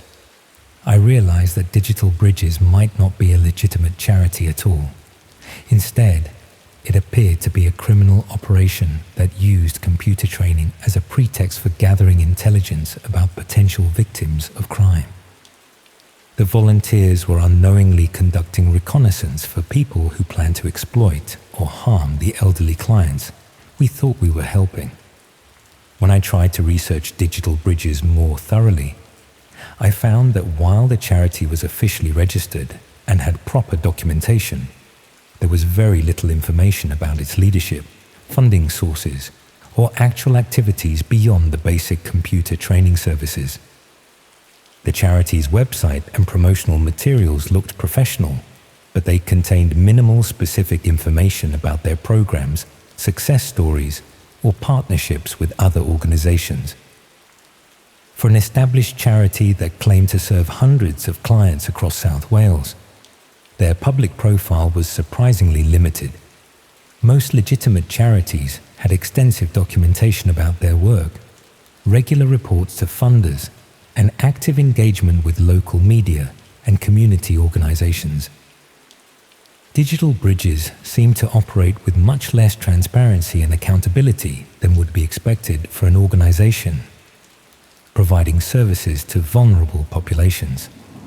I tried contacting some of the organizations that supposedly referred clients to Digital Bridges, hoping to verify that they were aware of the charity's activities and had confidence in their services. What I found was concerning. Several social services departments and community centers claimed to have no record of referring clients to Digital Bridges, despite Sarah's claims that they were regular sources of referrals. Others had minimal information about the charity and couldn't verify that they had ongoing relationships with the organization. The pattern suggested that Digital Bridges was operating with much less oversight and legitimacy than they'd claimed during my volunteer training. I decided to investigate some of the clients I'd been assigned to help, hoping to understand more about how they'd been connected with the charity and whether they'd experienced any problems beyond their original computer issues. This investigation was more difficult because contacting clients directly could alert Sarah that I was questioning the charity's operations, but I was able to research some of them through public records and local news reports. What I discovered was deeply disturbing. Several clients I'd worked with had subsequently experienced burglaries, fraud attempts, or other crimes that seemed to be based on detailed knowledge of their living situations and daily routines. In most cases, the crimes had occurred weeks or months after my visits, with enough time delay that the connection to Digital Bridges wouldn't be immediately obvious. But the specific nature of what had been stolen or attempted suggested that the perpetrators had detailed inside information about the victims' homes and circumstances. One elderly woman I'd helped set up email had been burglarized 3 weeks after my visit. The thieves had known exactly where she kept her jewelry, had avoided rooms where valuable items weren't stored, and had timed their break-in for a period when she was predictably absent for medical appointments. Another client had been targeted by telephone fraudsters who had detailed knowledge of his financial situation and family relationships that could only have been obtained through systematic surveillance or inside information. The pattern was consistent across multiple clients, suggesting that information gathered during Digital Bridge's visits was being used to facilitate crimes against the elderly people we were supposed to be helping. I was unknowingly participating in a criminal operation that targeted vulnerable elderly people for exploitation and theft. But confronting Sarah directly about what I discovered would alert her that the operation had been compromised and might result in evidence being destroyed or the entire scheme being relocated before victims could be protected.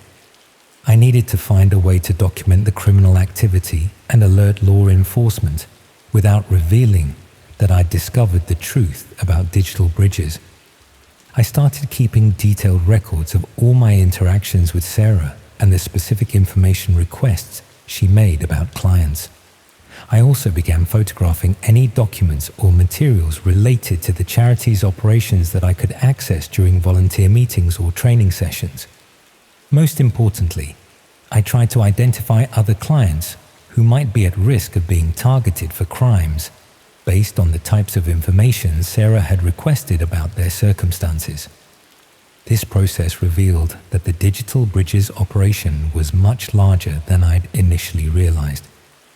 Sarah was coordinating multiple volunteers across several local authorities, systematically gathering intelligence about elderly people throughout South Wales.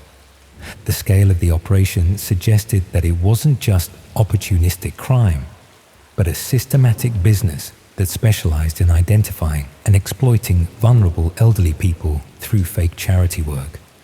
But while I was building evidence of the criminal operation, I also became aware that Sarah was monitoring the volunteers much more closely than I'd initially realized. She began asking specific questions about my interactions with clients that suggested she was tracking exactly what information I'd gathered and how thoroughly I documented their circumstances. When I provided less detailed reports than she expected, she expressed concern that I wasn't taking the charity's assessment responsibilities seriously enough. Sarah also started assigning me to new clients in different areas, claiming that my skills were needed for more complex technical problems. But the new assignments were all people who lived alone, had minimal family support, and owned valuable possessions that would make attractive targets for criminals. I realized that Sarah was testing my willingness to gather the detailed intelligence information that the criminal operation required, and that my reduced cooperation had been noticed.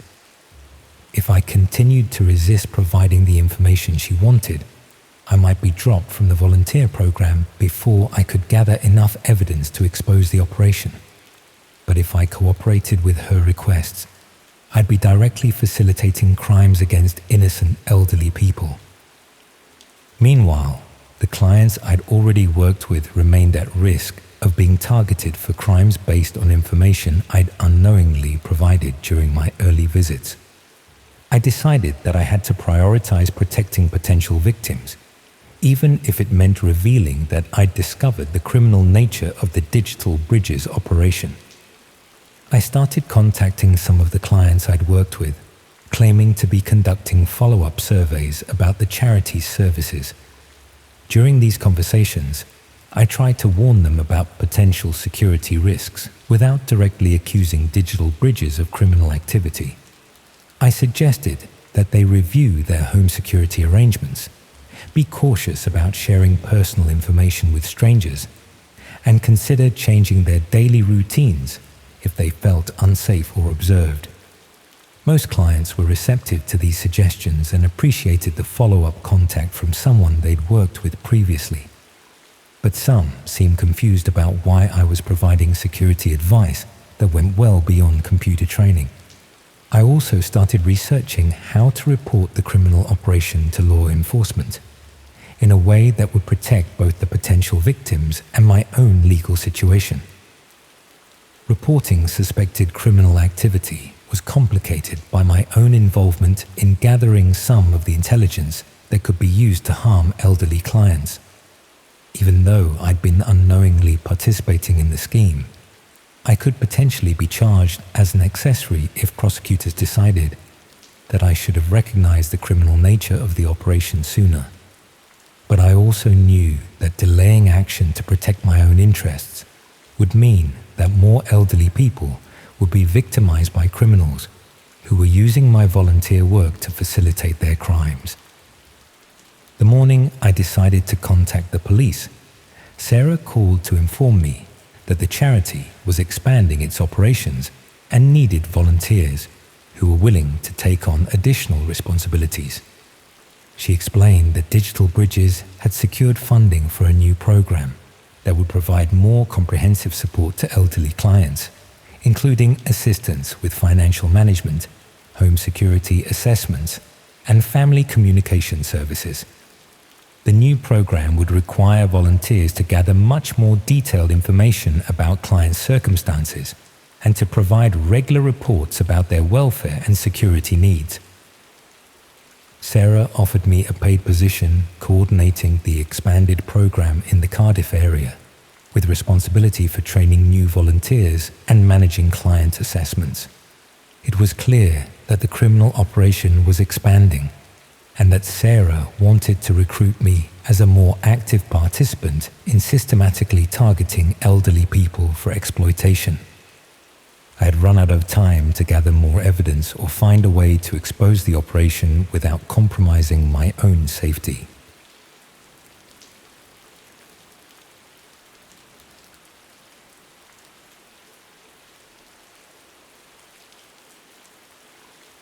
There's a moment when you realize that boredom can be more dangerous than any addiction. It creeps up slowly, day after day, of the same routine, until suddenly you're willing to do almost anything just to feel something different. That's how I ended up in a situation that still keeps me awake at night, checking the locks on my door and wondering if those footsteps in the hallway outside are just my imagination. I was in my second year at Leeds, studying media communications. One of those degrees that sounds impressive but basically prepares you for nothing except disappointment. Living in a grotty flat in Headingley that I could barely afford on my student loan. Spending most evenings alone because my flatmates had either dropped out or transferred to proper universities where they actually learned useful skills. The flat was everything you'd expect from student accommodation that charged £300 a month. Damp patches on the ceiling, heating that worked when it felt like it, and walls so thin you could hear the neighbours arguing about whose turn it was to buy toilet roll. My room was just large enough for a single bed, a desk that wobbled if you looked at it wrong, and a wardrobe that smelled permanently of mildew. Most nights followed the same pattern. Lectures during the day where lecturers who'd never worked in media told us about industries they'd only read about in textbooks. Then back to the flat for microwave meals and whatever passed for entertainment on my ancient laptop. I'd scroll through social media, watch YouTube videos, occasionally attempt to do coursework that felt increasingly pointless with each passing week. That's how I discovered the forums. Not deliberately. I was researching something for an essay about digital communities when I stumbled across discussions that went deeper than anything I'd seen on mainstream platforms. People talking about privacy, digital freedom, the parts of the internet that existed beyond corporate oversight.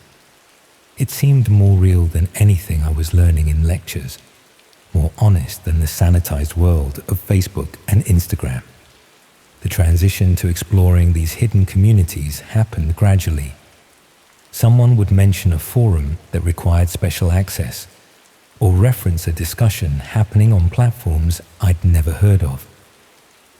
Gradually, I learned about tools that could hide your digital footprint, networks that existed parallel to the regular internet but invisible to casual users. It wasn't difficult to access once you knew where to look. There were guides, communities dedicated to helping newcomers navigate safely. Within a few weeks, I had access to a whole parallel internet that felt more authentic than anything I'd encountered in my media studies courses. Most of it was surprisingly mundane. Political discussions that would be censored elsewhere, marketplaces for things that existed in legal grey areas, communities of people who simply preferred to communicate without corporate surveillance. It felt like discovering a hidden city that existed alongside the one everyone else knew about. The first few months, I just observed, reading forums about digital rights, privacy advocacy, discussions of philosophy and politics that went deeper than anything happening in university seminars. There was something addictive about being part of these communities, people who seemed more intelligent, more informed, more aware of how the world actually worked than anyone I knew in real life. I started contributing to discussions, sharing thoughts about media manipulation and corporate control of information. My posts were well received, and gradually I began to build a reputation within certain communities. People started recognizing my username, inviting me to private forums with more exclusive content. That's where I first heard about live streaming communities. Not the obvious stuff, gaming streams and social media influencers, but underground networks that broadcast content you couldn't find anywhere else.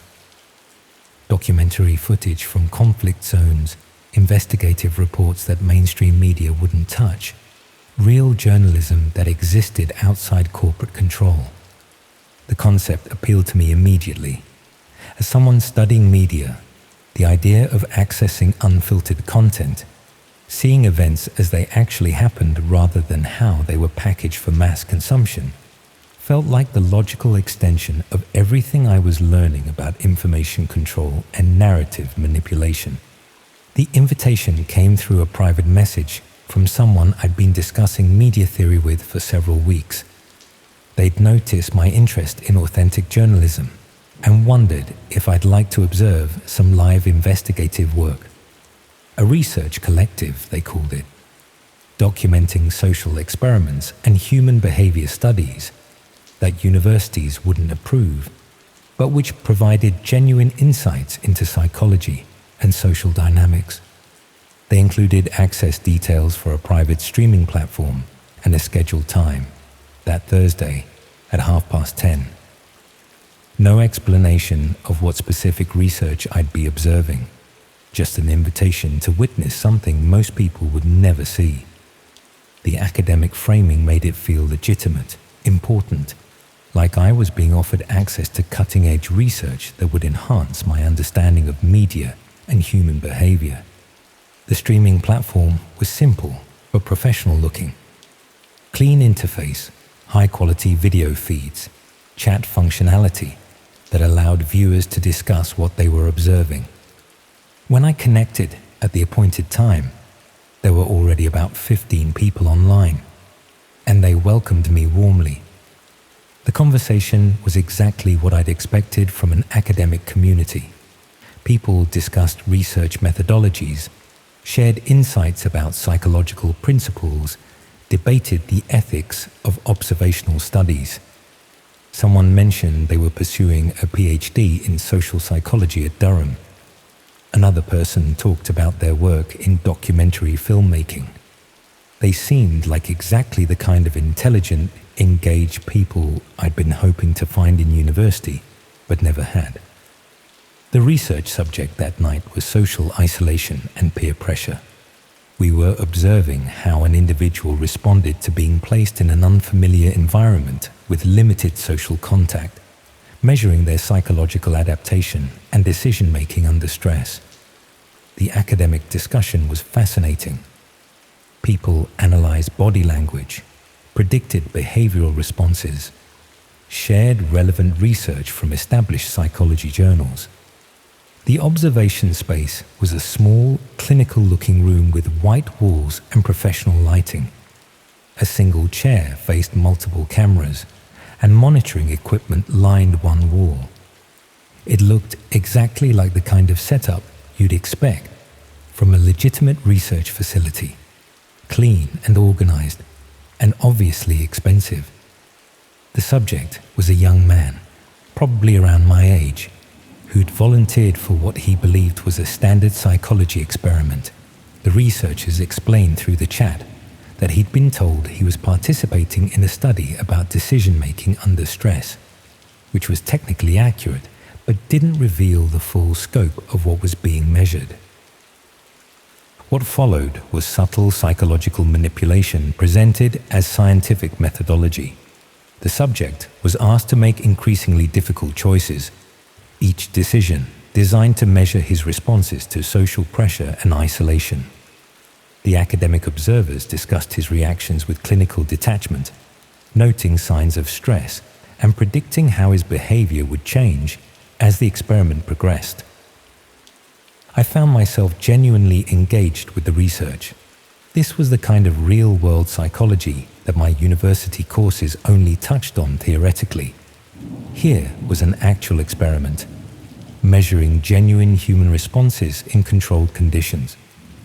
The academic discussion was more sophisticated than anything happening in my lectures, and I felt privileged to be observing cutting-edge research as it happened. Over the following weeks, I became a regular participant in these observation sessions. Different subjects, different experimental scenarios, but always the same rigorous academic approach. The research collective was studying various aspects of human psychology: social conformity, authority compliance, stress responses, decision-making under pressure. Each session provided new insights that enhanced my understanding of media manipulation and audience psychology. The other observers were consistently impressive. Postgraduate students, academic researchers, documentary filmmakers interested in authentic human behavior. They shared reading recommendations, discussed theoretical frameworks, debated ethical considerations with the kind of intellectual sophistication I'd been hoping to find in university. These felt like the real education I'd been looking for. My contributions to the discussions were increasingly valued by the group. They seemed impressed by my insights into media theory and audience psychology, often asking for my perspective on how different experimental scenarios might be perceived by mainstream audiences.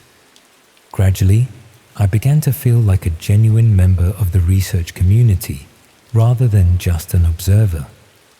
That's when they started suggesting I might be interested in contributing more directly to the research. The suggestion came casually, almost as an afterthought, during a particularly engaging discussion about experimental methodology. Someone mentioned that having perspectives from different academic backgrounds would enhance the research, and several people agreed that my media studies knowledge would provide valuable insights into audience psychology and narrative construction.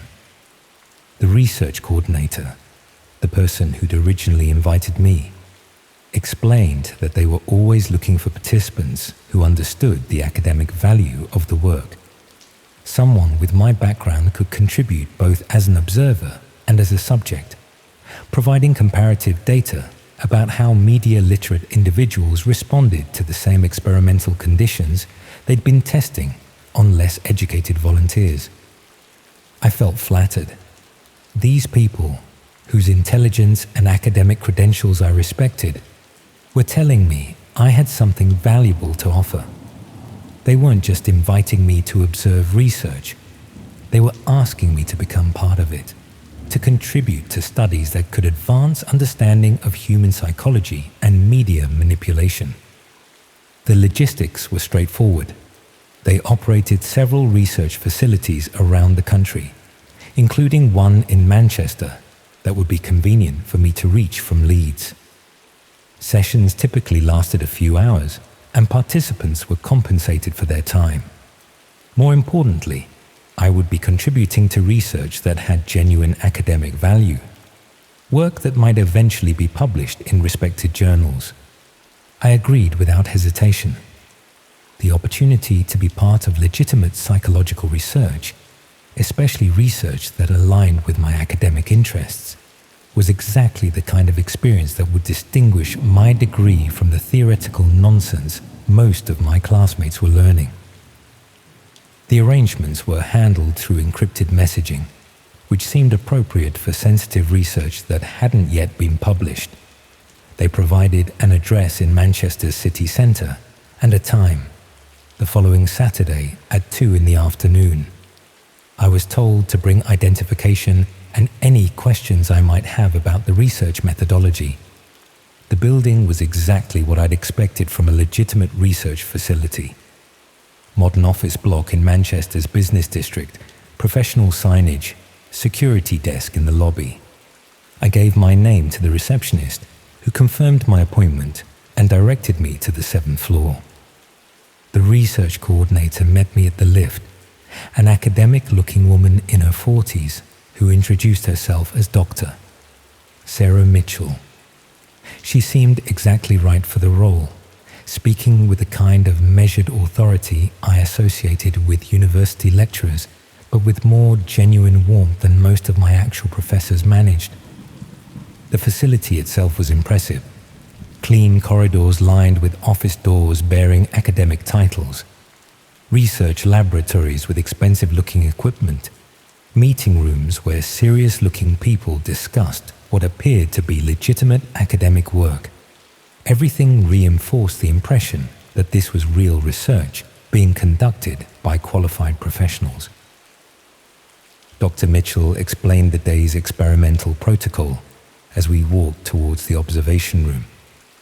They were testing responses to social isolation, combined with peer pressure, measuring how quickly intelligent individuals adapted their behavior when placed in unfamiliar social situations. My media studies background made me an ideal subject, she explained, because I would be more aware than most people of the techniques being used, allowing them to measure the effectiveness of these methods on educated, media-literate participants. The observation room was larger than it had appeared through the streaming platform. The same clinical white walls and professional lighting, but seeing it in person made the setup seem even more legitimate. This was clearly expensive equipment, operated by people who knew what they were doing. Other members of the research team were present, people I recognized from the streaming sessions, though seeing them in person made them seem more human, more relatable. They greeted me warmly, expressing genuine excitement about my participation in the research. Someone mentioned that my insights during previous observation sessions had been particularly valuable, and they were looking forward to seeing how I responded as a subject rather than an observer. The initial part of the experiment was exactly what I'd expected. Basic questionnaires about my background and psychological profile, measurements of baseline stress indicators, explanations of the monitoring equipment that would track my responses throughout the session. Everything was conducted with the kind of professional methodology I associated with legitimate academic research. Then they explained the specific experimental scenario. I would be placed in the observation chair and asked to make a series of decisions while being monitored by the research team. The decisions would start simple but gradually become more complex, measuring how my responses changed as social pressure increased. The other team members would observe through a live stream, documenting my reactions and discussing my behavior in real time. The academic framing made everything seem reasonable, even beneficial. This was research that could advance understanding of media manipulation and audience psychology. My participation would contribute to studies that might eventually help people recognize and resist propaganda techniques. The work had genuine social value, and I was privileged to be part of it. I took my place in the observation chair, facing the cameras that would broadcast my responses to the research team. The lighting was professional but not uncomfortable, and the monitoring equipment was less intrusive than I'd expected. Dr. Mitchell explained that the session would last approximately 2 hours, during which I would be asked to respond to various scenarios while my psychological and physiological responses were measured. The first scenarios were straightforward. simple decision-making exercises designed to establish baseline measurements. I was asked to choose between different options, while the research team observed my thought processes. The discussions I could hear through speakers in the room were exactly what I'd participated in during previous sessions.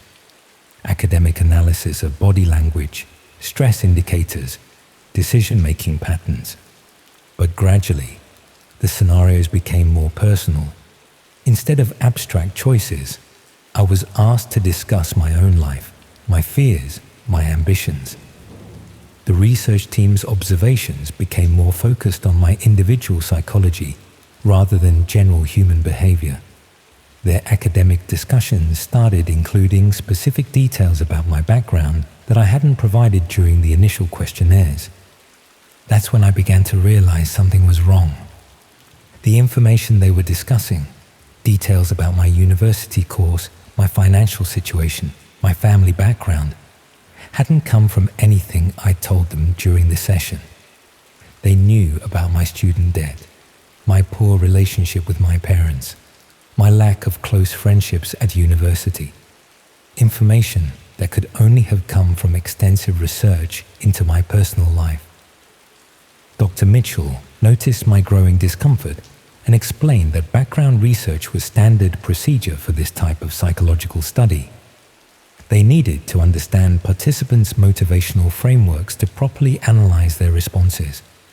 The information had been gathered through standard academic channels, student records, social media analysis, public databases. Nothing invasive, just the kind of background research that any legitimate study would require. But the academic observers' discussions were becoming less clinical and more personal. They talked about my loneliness, my desperation for intellectual connection, my willingness to do almost anything to feel part of a community that valued my contributions. Their analysis was accurate but felt invasive, like they were dissecting my personality for entertainment rather than scientific understanding. The scenarios they presented became increasingly uncomfortable. Instead of simple decision-making exercises, I was asked to discuss my deepest insecurities, my most embarrassing experiences, my greatest fears. The research team's observations became correspondingly more intimate, analyzing not just my responses, but my motivations, my psychological vulnerabilities, my desperate need for validation. When I expressed discomfort with the direction the session was taking, Dr. Mitchell assured me that this was normal. Psychological research often required participants to confront uncomfortable truths about themselves. The temporary discomfort I was experiencing was necessary for the research to have genuine value. Backing out now would invalidate hours of preparation and waste the opportunity to contribute to important academic work. The pressure was subtle but persistent. They reminded me of how enthusiastic I'd been about participating, how much I'd valued being part of the research community, how disappointed they would be if I couldn't follow through on my commitment. The academic framing made my reluctance seem immature, unintellectual, as if I was prioritizing my personal comfort over scientific advancement. But the observers' discussions were becoming less about research and more about entertainment. They talked about my responses as if I was performing for their amusement, rather than contributing to academic study. Their analysis of my psychology became increasingly invasive, dissecting my personality with the kind of casual cruelty that had nothing to do with scientific methodology. That's when I realized that the academic observers weren't researchers or graduate students. They were paying customers, anonymous viewers who enjoyed watching real psychological manipulation presented as legitimate research. The sophisticated discussions, the academic credentials, the professional facility, all of it was elaborate theater designed to make victims complicit in their own exploitation. I tried to leave, but Dr. Mitchell explained that the session wasn't complete. They'd invested significant resources in this research, and my participation was crucial for the data to have statistical validity. Leaving now would waste months of preparation and invalidate everything they'd learned. More importantly, I'd signed consent forms agreeing to participate in the full experimental protocol. The consent forms I'd signed so casually were more comprehensive than I'd realized. I'd agreed not just to participate in psychological research, but to continue until the academic objectives were met. I'd waived rights to withdraw consent during the session, acknowledging that temporary discomfort was necessary for legitimate research. I'd even agreed to confidentiality clauses that would prevent me from discussing the specific methodologies being used. The observers' discussions became openly predatory.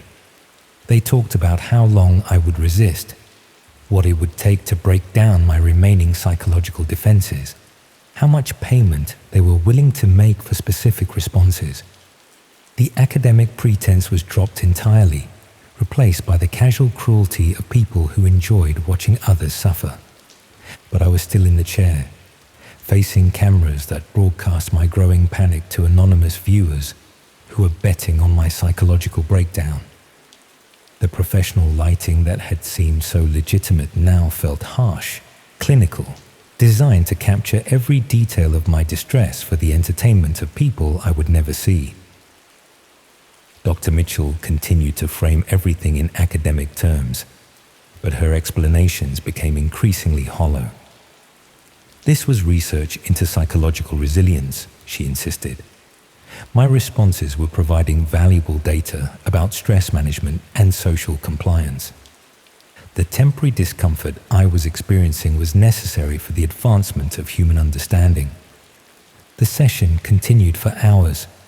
Psychological pressure disguised as research methodology, invasive questioning presented as scientific inquiry, deliberate humiliation framed as academic observation. The anonymous viewers discussed my responses with the detached interest of people watching a particularly engaging television program, placing bets on how long I would maintain my composure. I don't remember exactly how I got away. The details are blurred by stress and the psychological manipulation I'd endured. I think there was some kind of technical problem with the streaming equipment, a brief moment when the observers were distracted, and I managed to leave the chair and find the exit. Or maybe Dr. Mitchell simply decided the session had provided enough entertainment for the paying viewers. I found myself on a Manchester street with no clear memory of how I'd gotten there. The business district looked normal, professional, exactly like somewhere legitimate research might be conducted. But I knew now that the building I'd just left was something else entirely. A facility designed to exploit people's desire for intellectual connection and academic validation. The journey back to Leeds was a blur. I sat on the train staring out the window, trying to process what had happened. The academic discussions I'd found so engaging, the research community I'd felt so privileged to join, the intellectual validation I'd craved so desperately, all of it had been designed to make me complicit in my own exploitation. That was 8 months ago. I've never reported what happened. Who would believe that a legitimate seeming research facility was actually a sophisticated operation designed to exploit curious students? The academic credentials seemed real. The facility was professional, and I'd participated voluntarily after signing consent forms that probably covered every legal requirement. But I've learned to recognize the signs now. The casual invitations to observe research, the flattery about academic insight, the gradual escalation from observer to participant. The same patterns that led me into that room are being used to recruit other people, other students, who are bored and lonely and desperate for intellectual connection. I still get invitations occasionally, from different usernames on different platforms. Always the same academic framing, the same promise of authentic research opportunities. I delete them immediately. but I can't delete the knowledge that somewhere out there people are still being recruited for research projects that have nothing to do with advancing human understanding. The flat in Headingley feels different now. The thin walls and broken heating that once seemed like minor inconveniences now feel like vulnerabilities. I've changed my daily routines, varied my schedule, become more careful about what personal information I share online.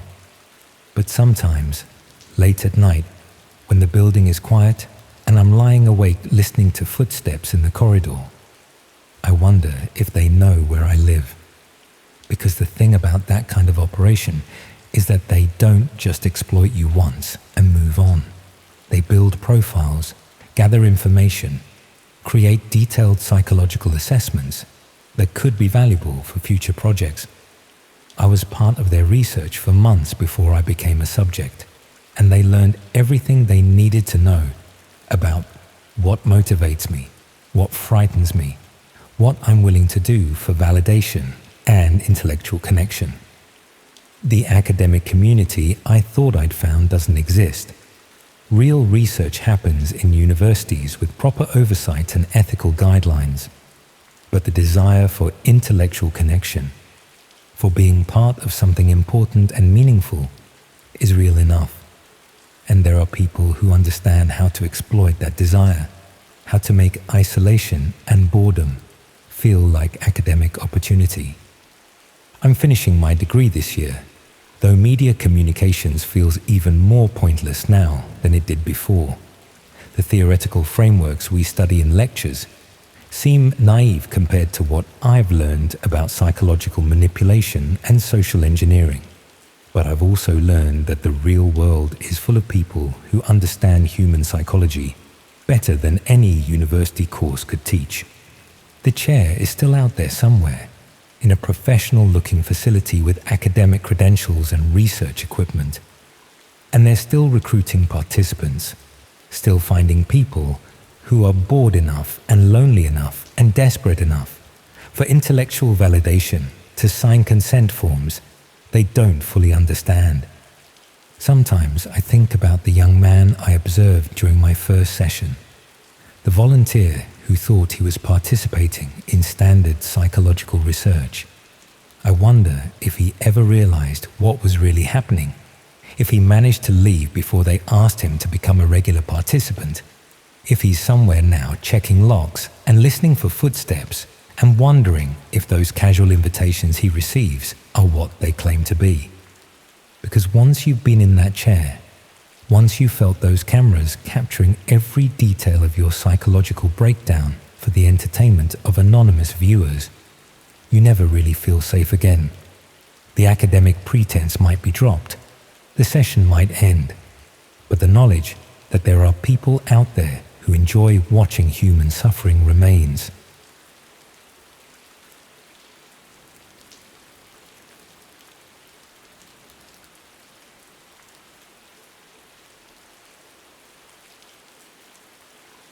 I want to tell you about something that happened to me last February. It's pretty messed up, and I haven't really told anyone about it until now. I figured it might be worth sharing, both to get it off my chest and because, well, maybe it could prevent someone else from falling into the same trap I did.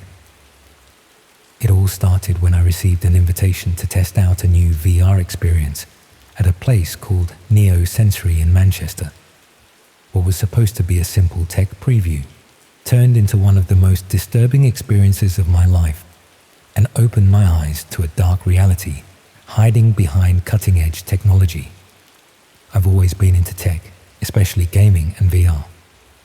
I studied computer science at university but dropped out in my final year when my anxiety got too overwhelming. Since then, I've worked various tech support jobs, most recently at a mobile phone shop in Manchester.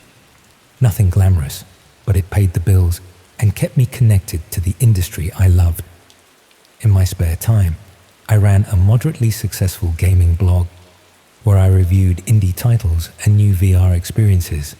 It wasn't huge, maybe 5,000 monthly readers, but enough that I occasionally received invitations to preview events or beta tests. That's how I ended up at Neosensory last February. Their PR team emailed me about a new VR experience center they were opening in an old industrial building near the Northern Quarter. According to the email, they were pioneering next-generation haptic feedback technology that promised to blur the line between virtual and physical sensation. They were offering free sessions to selected tech enthusiasts in exchange for feedback before their official launch. No obligation to write positively about it, just an honest assessment of the experience. I'd heard vague rumors about Neosensory on some tech forums, whispers about military funding and experimental neural interfaces, but nothing concrete. What caught my attention was a comment on a dark web discussion board I occasionally monitored for my blog, where someone claimed Neosensory had developed technology based on classified research into pain response management. At the time, I dismissed it as the usual conspiracy nonsense that circulates in those spaces. Now, I wish I'd paid more attention. The Neosensory building itself was impressive. A converted textile factory with the original brick exterior, but completely modernized inside. The reception area featured minimalist white furnishings, ambient electronic music, and staff dressed in matching grey uniforms. I remember thinking it felt more like a high-end spa than a gaming center. The receptionist scanned my invitation QR code, had me sign a digital waiver on a tablet without really giving me time to read it, and then directed me to a preparation room. This first room contained what looked like standard VR equipment, headsets, haptic gloves, and the usual motion sensors, but with some modifications I hadn't seen before. Most notably, each set included what they called neural feedback pads that attached to your temples, wrists, and the base of your spine. The staff member explained these would enhance sensory immersion by creating precise neurological feedback loops. It sounded impressive but vague, the kind of technobabble that tech companies often use to make simple concepts sound revolutionary. After a brief orientation, I was led to a private booth, a space about 3 meters square with padded walls and a suspended harness system that allowed free movement while preventing you from hitting anything. The staff member helped me into the full gear, headset, gloves, feedback pads, and a lightweight exosuit that applied pressure to various muscle groups to simulate physical resistance. Once everything was connected and calibrated, they left me alone in the booth. The VR environment loaded up, presenting itself as Consequence Level 1. The virtual space appeared to be a stark white room with various objects on pedestals, a glass of water, a candle, a rose, a block of ice. A floating interface invited me to explore physical consequences in a safe environment. It seemed like a basic haptic demonstration program, designed to showcase the system's ability to simulate different textures and sensations. I began interacting with the virtual objects and immediately noticed the extraordinary fidelity of the sensations. When I touched the virtual ice, my fingertips felt genuinely cold. The candle flame produced actual warmth. The rose petal's texture was impossibly realistic. I'd tried dozens of haptic systems before, but nothing came close to this level of sensory precision. I remember thinking this technology must have cost millions to develop. After about 10 minutes of these basic interactions, the environment changed. The white room dissolved, replaced by what appeared to be a realistic apartment interior. On a virtual screen on the wall, text appeared explaining that this was Consequence Level 2, where I would experience emotional and physical cause and effect in a realistic environment. The objectives seemed simple: complete everyday tasks, while the system created appropriate sensory feedback. As I moved through the virtual apartment, interacting with objects, I began to notice something odd. Occasionally, when I performed certain actions, dropping a plate, closing a drawer, turning on a tap, I would hear faint sounds that didn't seem to match the virtual environment. Something like muffled gasps or sharp intakes of breath. At first, I assumed it was just part of the ambient sound design. But the sounds occurred inconsistently, only following specific actions. The system guided me through increasingly complex tasks, eventually introducing stress elements like time challenges. During one timed cooking simulation, I accidentally knocked over a virtual pan of boiling water. The haptic feedback delivered a mild sensation of heat to my arm, but more disturbingly, I distinctly heard what sounded like a cry of pain from somewhere outside the simulation. The sound was quickly masked by the program's audio effects, but it left me unsettled. When I completed level 2, the environment shifted again. Consequence: level 3 transported me to what appeared to be a sterile laboratory setting. The interface explained this level would explore physical consequence escalation and test my threshold for causal comfort. The objectives became more bizarre. Use various implements on test subjects represented as featureless mannequins. Adjust environmental controls that cause visible discomfort to these figures. Manipulate emotional states through physical stimuli. The disembodied sounds became more frequent and distinct, definitely human reactions corresponding to my actions in the simulation. When I used a virtual scalpel on a mannequin, I heard a stifled scream. When I adjusted temperature controls to extremes, there were sounds of shivering or panting. The haptic feedback to my own body remained mild and manageable, but something about the audio felt increasingly wrong, increasingly real. I tried removing the headset, suddenly uncomfortable with whatever I was participating in, but discovered it wouldn't detach. The neural feedback pads seemed to have formed some kind of temporary bond with my skin. I called out for assistance, but no one came. Instead, the program advanced automatically to consequence level 4. The laboratory environment expanded, revealing glass-walled cells containing actual human figures rather than mannequins. Each person wore equipment similar to mine, but with more extensive neural pads covering much of their bodies. With sickening clarity, I realized what was happening. My virtual actions were controlling real physical sensations being delivered to actual people. The haptic feedback I was receiving was merely a fraction of what they were experiencing. An interface appeared, explicitly confirming my suspicions. Direct neural stimulation now linked. Your actions equal their consequences. Premium dark web streaming active. Current viewers, 152. Current Bitcoin revenue, 3.28. I wasn't merely a tester of new VR technology. I was an unwitting torturer providing entertainment for paying viewers on the dark web. The sensation of ice on my fingertips corresponded to freezing pain for someone else. The warmth from the candle translated to burning agony for my involuntary partner. Every interaction I'd found so impressively realistic had caused genuine suffering to someone being held in this facility. In horrified panic, I tried again to remove the equipment, pulling frantically at the headset and gloves. This triggered what the system called a non-compliance protocol, a brief but excruciating electrical shock delivered through the neural pads. A message informed me that removing the equipment prematurely would cause terminal feedback to both myself and my connected subjects. For what felt like hours, but was probably only 40 minutes, I was forced to continue participating, trying to minimize the actions that seemed to cause the most severe reactions.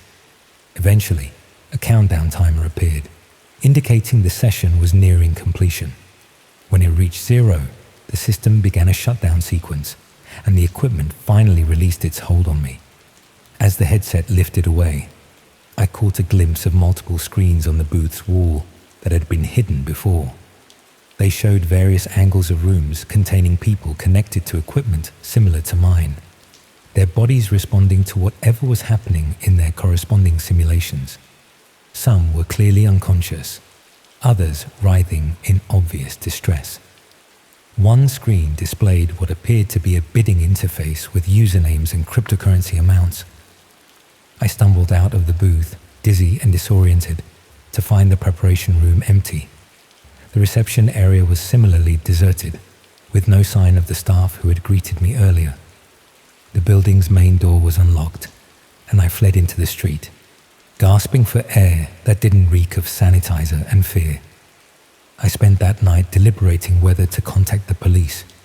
By morning, I convinced myself I should, but when I returned to the address with 2 officers, we found the building completely empty. No VR equipment, no booths, not even the reception desk. Just an empty industrial space with bare walls and a concrete floor. The officers took my statement but clearly didn't believe me, especially when they couldn't find any record of a company called Neosensory, registered at that address or anywhere in Manchester. 2 weeks later, I received an email from an encrypted address containing only a video file. The footage showed me during my session, my face contorted with fascination and then horror as I gradually realized what I was participating in. Below the video was a message. Level 5 access granted. Premium controller status available. Your unique neural signature has been catalogued. Distance operation now possible. I destroyed my laptop, changed my phone number, deleted all my social media accounts, and moved to a different city. But I can't escape the knowledge of what I participated in, or the fear that somehow, through that brief neural connection, they still have access to me. Sometimes my fingers tingle unexpectedly, as if holding phantom controllers. Sometimes I feel the ghost of those neural pads against my skin.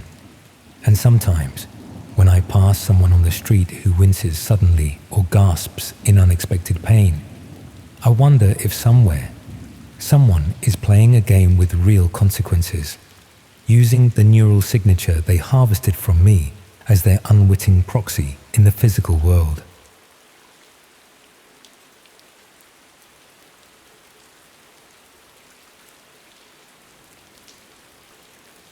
Have you ever stumbled across something online that made your blood run cold? Something that made you realize there are parts of the internet where truly terrible things happen?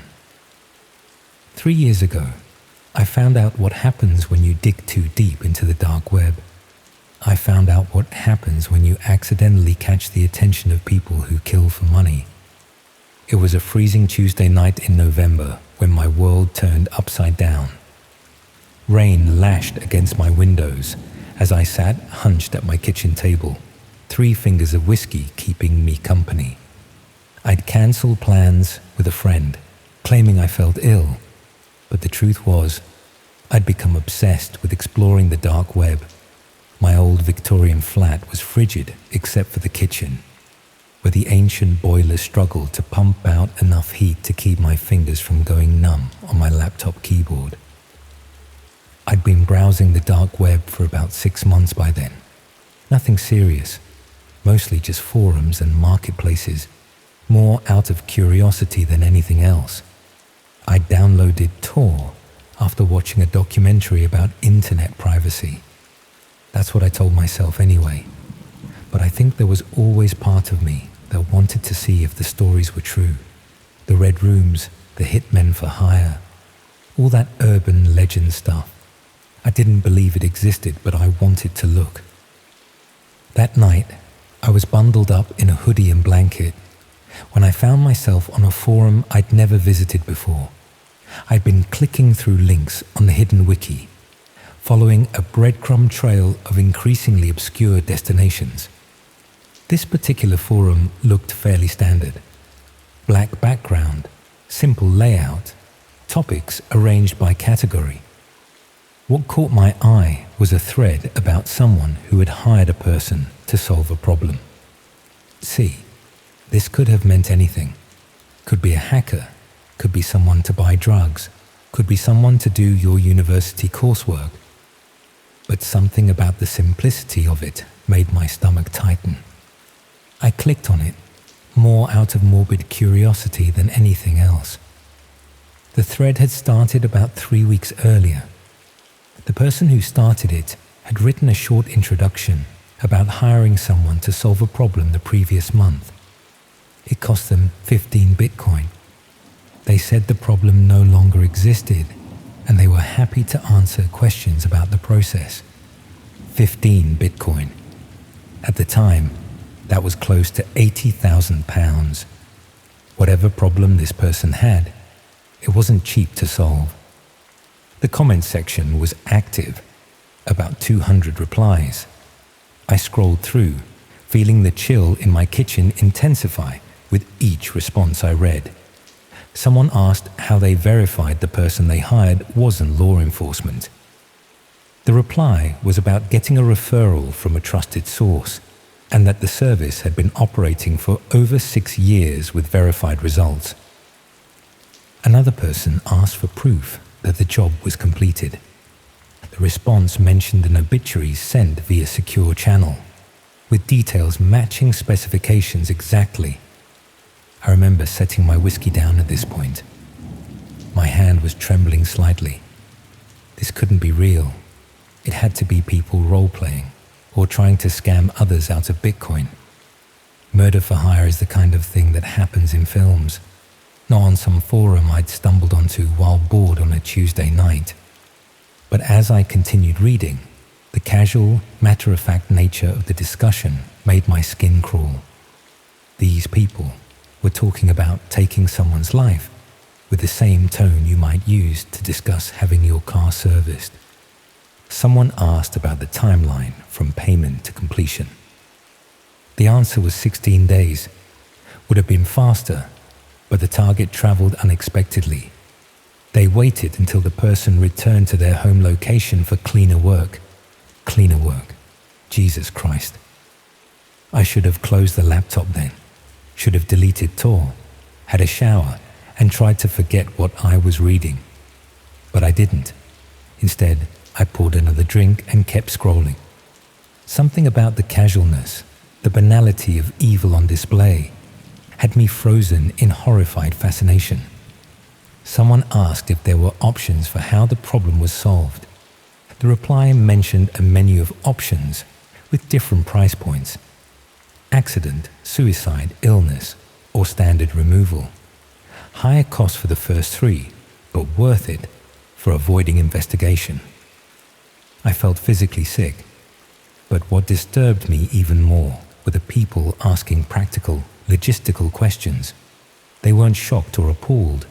They were taking notes. At some point, I don't remember exactly when, I clicked on the profile of the person who started the thread to see if there was any information. There wasn't much.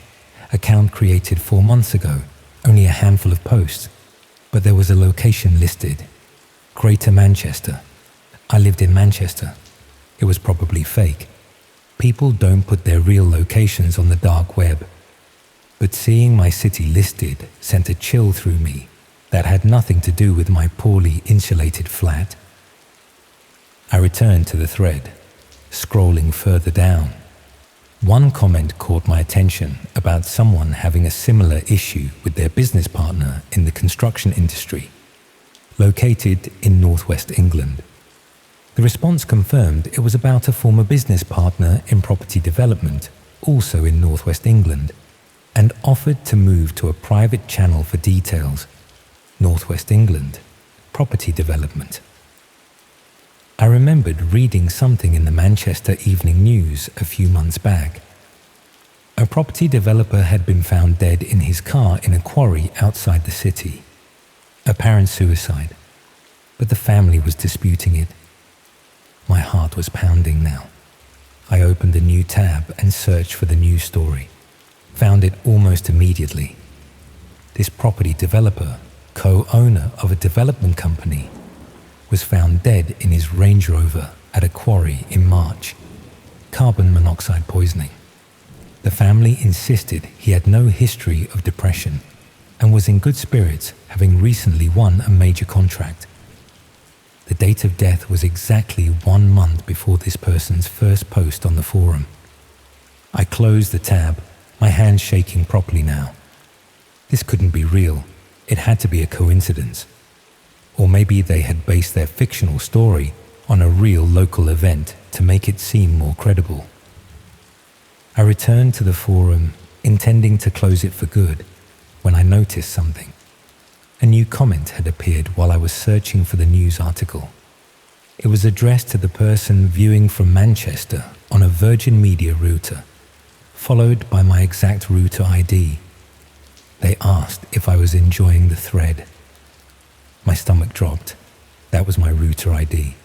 I'd named it that when setting up my internet. How the hell did they know that? I slammed my laptop shut, unplugged my router, and sat in the darkness of my kitchen, the only light coming from the blue flames of the boiler. My mind was racing. It wasn't possible. You can't identify someone through Tor. That's the whole point. Unless the forum itself was some kind of honeypot. Or unless I'd made some rookie mistake with my security settings. I didn't sleep that night. The next morning, I factory reset my laptop, changed all my passwords, and told myself I was being paranoid, that it was all an elaborate prank or scam, that this person couldn't possibly know who I was or where I lived. For a few weeks, I jumped at every unexpected sound in my flat. I found myself looking over my shoulder on my way home from work. But gradually, as nothing happened, I convinced myself it had been some kind of coincidence or trick. Maybe the forum could see I was from Manchester through some metadata leak, and the router thing was a lucky guess. Or maybe I'd misread it entirely. I tried to forget about it, and for the most part, I succeeded.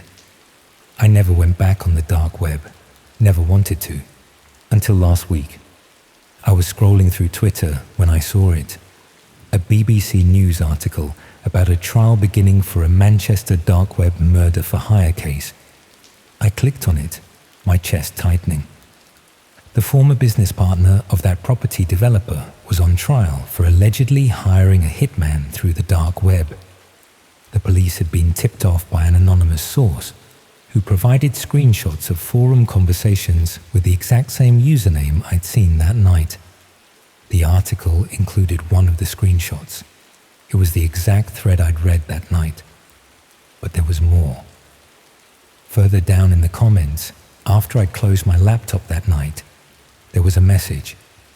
It said, since there was an uninvited guest, they wanted to clarify something.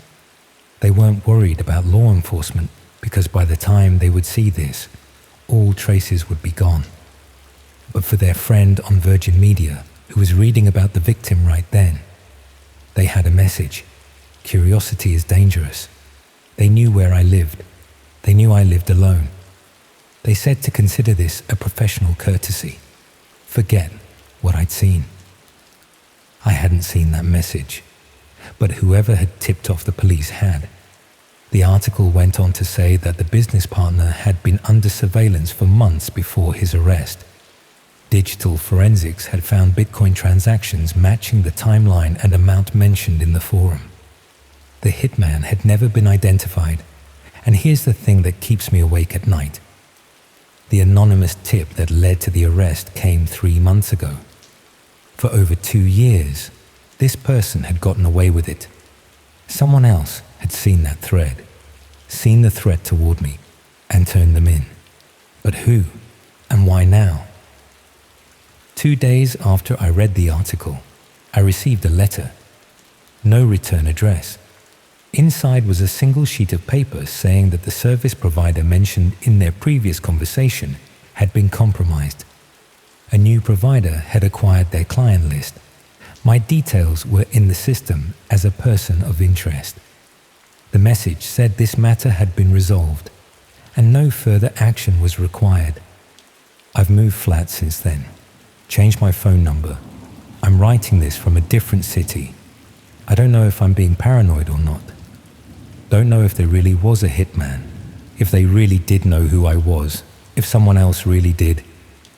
What? Take them out to protect me? Or if the business partner just got sloppy and got caught on their own? All I know is that sometimes, when I'm sitting at my new kitchen table late at night, I could swear I hear someone testing the door handle. And every time I get an email from an address I don't recognize, My heart stops for a moment. Because the dark web isn't just some abstract concept or urban legend. It's real people doing real things. And sometimes those things involve ending lives for £80,000. And sometimes, just by clicking the wrong link, you become part of something you can never fully escape.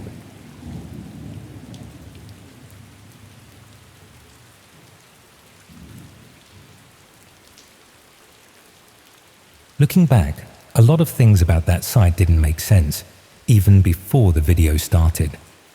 I was in my second year at Birmingham, sharing a cramped terrace house with 3 other students.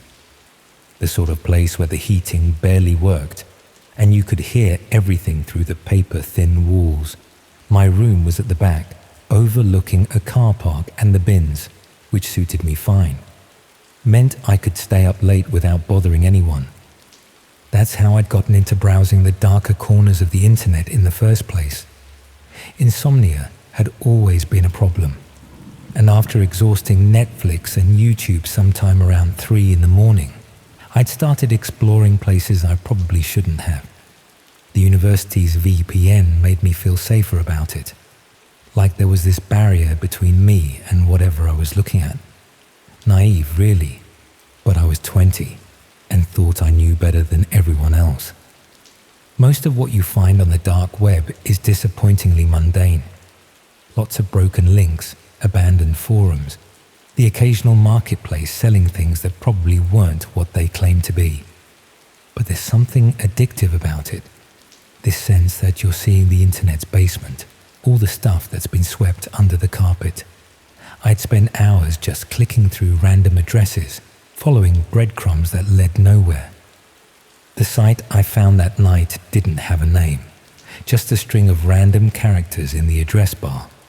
The layout was basic, almost primitive. Black background, white text, a handful of links arranged in a simple list. What caught my attention was how recently active it seemed. Most hidden sites feel abandoned, like digital ghost towns, but this one had timestamps showing activity from just hours earlier. The main page advertised something called premium viewing experiences, with prices listed in pounds sterling, which struck me as odd. Most of these sites dealt in American dollars, or avoided currency altogether. There were maybe a dozen links, each with cryptic titles like Private Collection Number 47 or Exclusive Content Limited Time. Nothing explicitly stated what the content actually was, but there was an air of exclusivity about it all, like you were being invited into something special. What really didn't make sense was the technical side of things. The site loaded fast. Too fast for something supposedly hidden away on encrypted servers. The video player embedded in the page looked professional, with proper buffering and quality controls. These weren't the sort of features you'd expect from some back alley corner of the internet. It felt more like a legitimate streaming service that had been painted black and moved underground. I clicked on one of the middle links, something called Live Session Number 23. A payment screen appeared, asking for about £40, but there was also a guest access option in small text at the bottom. I wasn't about to hand over my card details to a nameless website, so I clicked the guest option instead. The screen went black for a moment.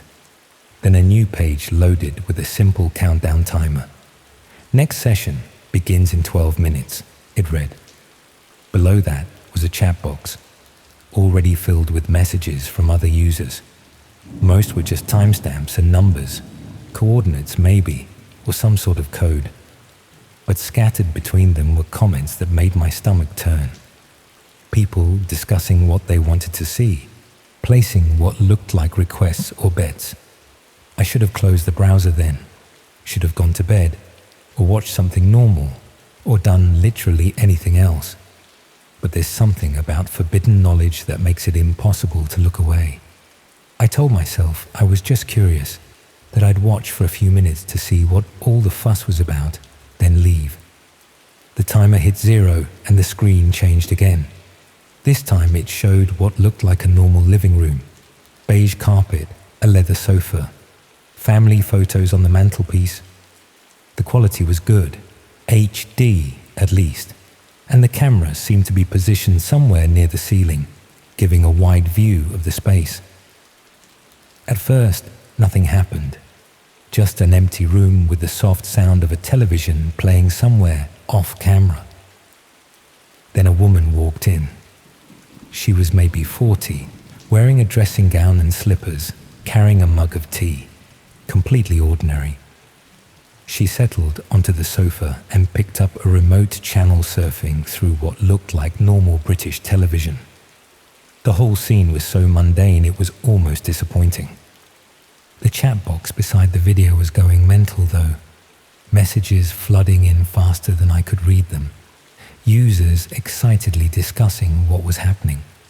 Some seemed to know the woman's name, her address, details about her life. Others were making suggestions about what should happen next, and these suggestions were getting increasingly disturbing. That's when I noticed the woman kept glancing towards the camera. Not directly at it, but in that general direction, like she could sense something was wrong. She muted the television and sat very still for a moment, head tilted slightly as if listening for something. The chat messages were coming even faster now, and I caught fragments that made my skin crawl. People talking about timing, about opportunities, about how long they'd been planning this. The woman stood up suddenly and walked towards what I assumed was the kitchen. The camera angle changed. There was more than one feed. This new view showed a hallway with stairs leading up to the first floor. I could hear her moving around, opening cupboards, the clink of dishes being washed. Normal evening sounds that now felt ominous given the context. One of the chat messages caught my attention. "Back door's been open for 10 minutes now." Another replied, "Give it 5 more, then we go." I felt sick. This wasn't just voyeurism. It was something much worse. These people weren't just watching this woman. They were coordinating something. Their room wasn't about what I'd expected at all. It wasn't some torture chamber or theatrical horror show. It was about real people in real danger, and I was watching it happen in real time. The woman came back into the living room, but she wasn't carrying her mug anymore. Instead, she had her mobile phone, and she was dialing a number. The chat exploded with panic and excitement. Messages about abort codes and backup plans, complaints about the timing being wrong, arguments about who was responsible for the failure. But the woman wasn't calling the police. She was calling someone else, and when they answered, she said something that made my blood freeze. "I know you're watching. I can see the visitor count on my stream." The camera feeds went black simultaneously. The chat box disappeared.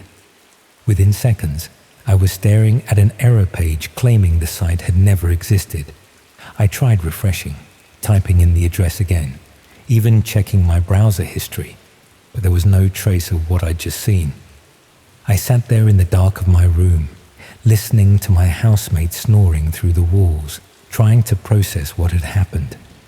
Had I just watched someone's home being monitored by strangers? Had I witnessed the planning stages of a break-in or worse? Or had the whole thing been an elaborate fake, designed to mess with people like me who went looking for forbidden content? The worst part was the woman's final words. She'd known about the visitor count. That meant she was aware of being watched, maybe even complicit in it. But that raised even more disturbing questions about what kind of person would willingly participate in something like that, and what sort of people were paying to watch. I didn't sleep that night. Every small sound in the house made me jump. Footsteps on the stairs, the boiler clicking on, the wind rattling the windows. I kept thinking about that woman, wondering if she was safe, wondering if what I'd seen was real or just an elaborate performance designed to traumatize gullible students like me. The next morning, I tried researching red rooms properly, using the normal internet. Most sources claimed they were an urban legend, that no one had ever found genuine evidence of live-streamed violence or murder. But then I'd read forum posts from people claiming to have seen exactly what I'd witnessed, normal people in normal homes being watched by crowds of strangers with sinister intentions. What bothered me most was how professional the whole thing had seemed. This wasn't some amateur operation run by basement-dwelling psychopaths. The website, the video quality, the payment systems, it all suggested something much more organized and well-funded, the kind of thing that would require serious technical expertise and significant resources to maintain. I started paying more attention to true crime stories after that, looking for patterns that might connect to what I'd seen. Home invasions where the victims reported feeling watched beforehand. Burglaries where nothing was stolen but personal items had been moved or examined. Missing person cases where the last known activity was routine, domestic, ordinary. Sometimes I'd catch details that seemed familiar. A layout similar to that living room. A victim who matched the description of the woman I'd seen. But there was never enough to make a definitive connection, and I was hardly going to call the police to report something I'd witnessed while illegally browsing hidden websites. The university VPN felt less like protection after that, more like a thin curtain that could be pulled aside at any moment. I stopped exploring the dark web entirely, sticking to normal websites and trying to forget what I'd seen. But late at night, when the house was quiet and I was alone with my thoughts, I'd find myself wondering about that woman. Had she escaped whatever was being planned for her? Had she been part of it all along? Or had I witnessed something much worse? The moments before someone became a victim, broadcast live to paying customers who treated human suffering as entertainment. The worst part is that I'll never know. The site vanished without a trace, leaving me with nothing but questions and the horrible certainty that somewhere out there people are watching other people's lives unfold in real time, waiting for the perfect moment to step from observer to participant.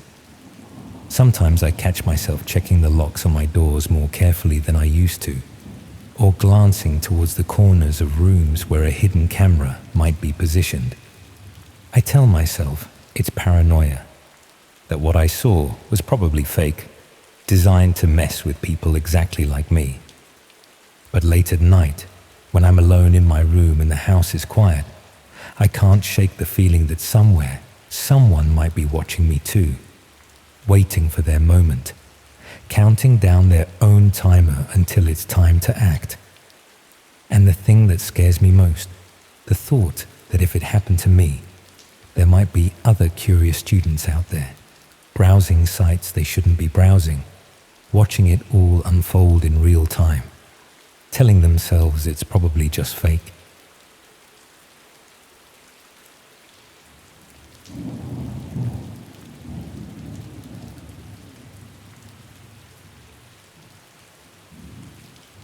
I've always been a bit of a loner, which suited me fine growing up. While other kids were obsessing over football or hanging around shopping centres, I preferred reading in my room or exploring the countryside around our village.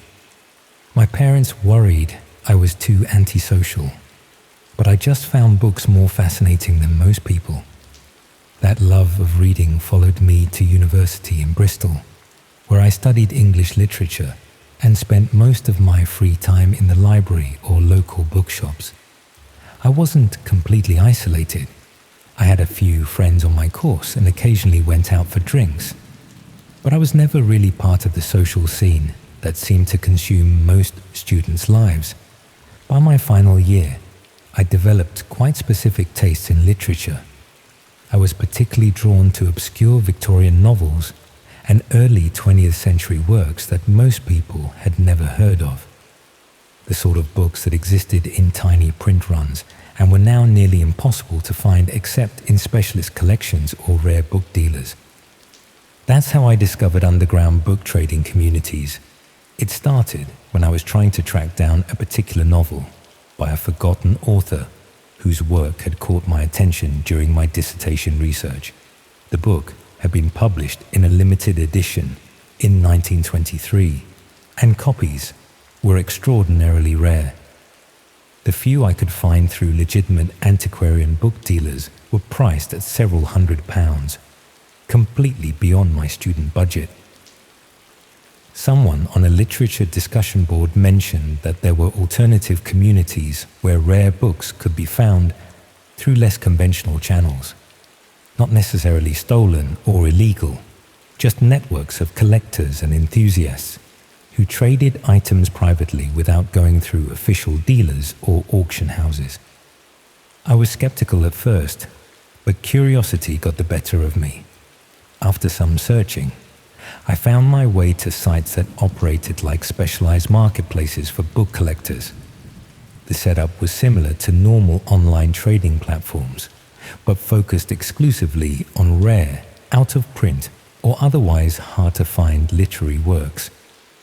Most of the books being offered were legitimately rare editions that sellers had acquired through estate sales, house clearances, or inherited collections.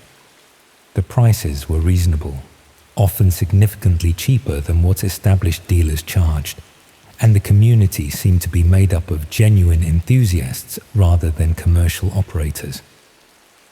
I found several items I'd been looking for, including the 1923 novel that had started my search.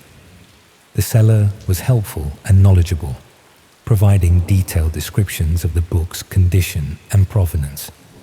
When it arrived, it was exactly as described. A genuine first edition in remarkable condition for its age. Over the next few months, I became a regular participant in these book trading communities. I bought several rare editions for my collection and even sold a few duplicates I had acquired over the years. The other members were knowledgeable and passionate about literature, exactly the sort of people I enjoyed discussing books with. But gradually, I began noticing that some sections of these communities dealt with more than just rare books. There were private groups within the larger community that required special access and dealt with what they called exclusive materials. The descriptions were vague, but they seemed to be offering items that went beyond normal rare book collecting. Manuscripts, personal papers, even unpublished works by famous authors. When I inquired about joining these exclusive groups, I was told that membership required recommendations from existing members and demonstrated commitment to serious literary scholarship. They explained that some of the materials they dealt with were sensitive or controversial, requiring discretion and careful handling. That explanation made sense for genuinely important literary discoveries.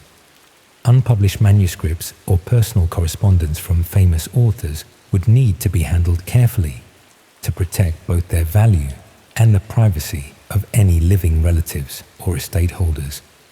I was eventually invited to join one of these exclusive groups after several established members vouched for my knowledge and discretion.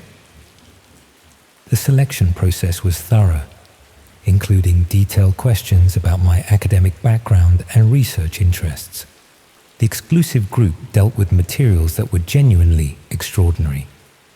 Unpublished poems by well-known authors, personal letters between famous literary figures, even early drafts of novels that showed how classic works had evolved during the writing process. The sort of items that would be invaluable to serious scholars, but would never be made available through conventional academic channels.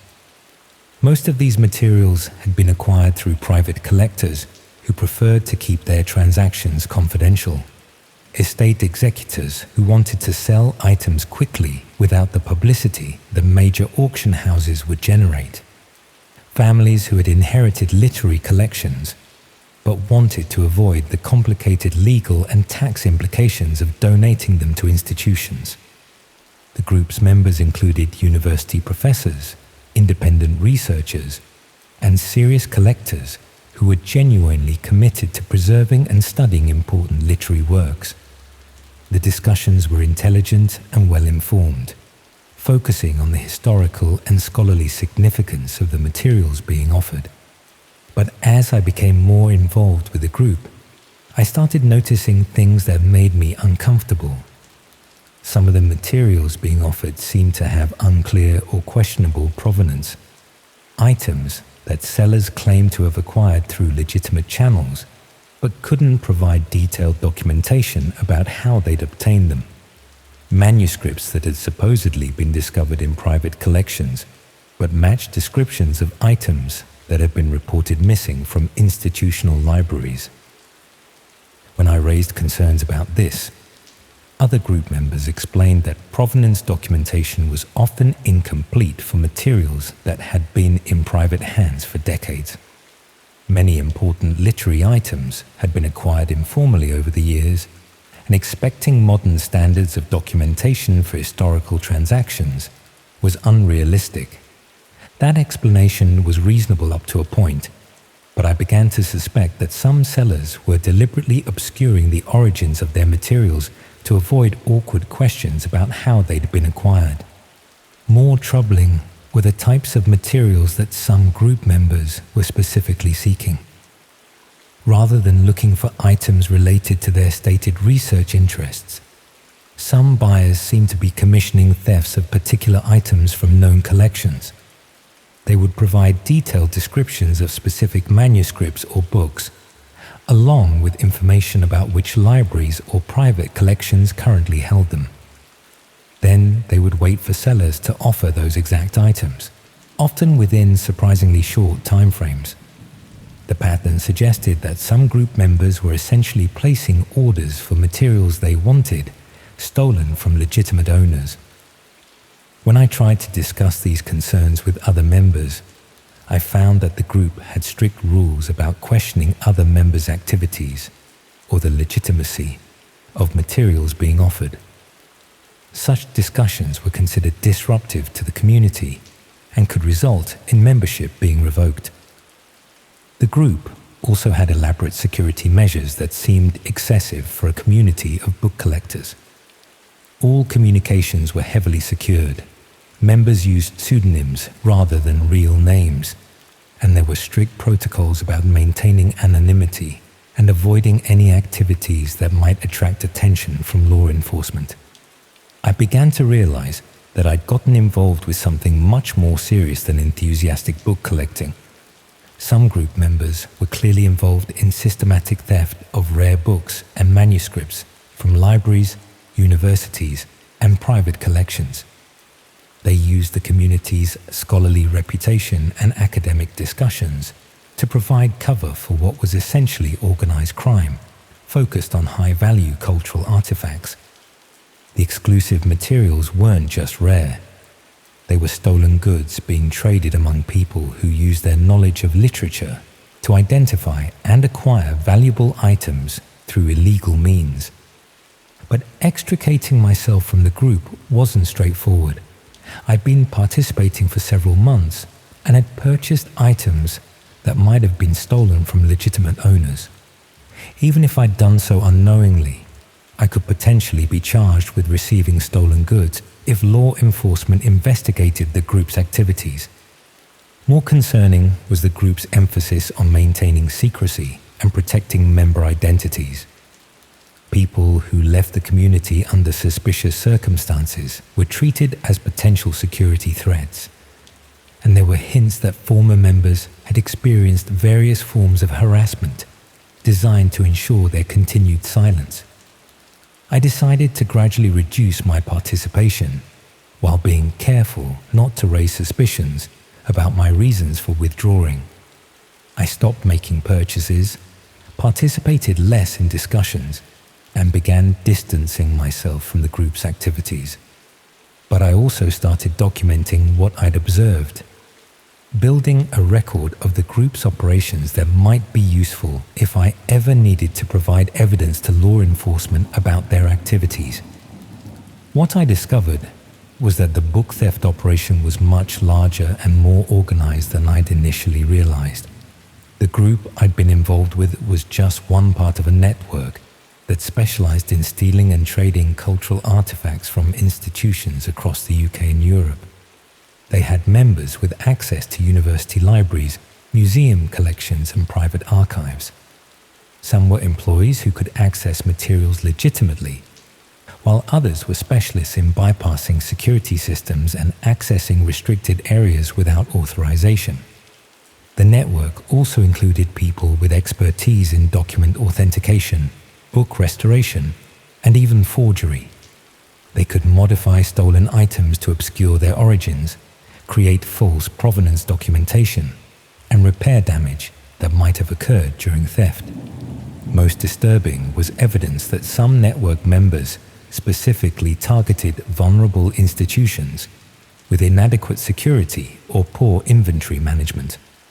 They would identify libraries or collections where items could be stolen without being quickly noticed, then systematically remove valuable materials over extended periods. Some university libraries had apparently lost hundreds of rare books and manuscripts without realizing the extent of the theft, because the criminals were careful to target items that weren't frequently accessed and might not be missed for months or years. I tried to contact some of the institutions that appeared to have been targeted, but explaining how I'd learned about the thefts would require admitting my involvement with the criminal network. Without concrete evidence of specific stolen items, most librarians were reluctant to take my concerns seriously. The few who did investigate found exactly what I'd expected: valuable items missing from their collections, with no clear record of when or how the thefts had occurred.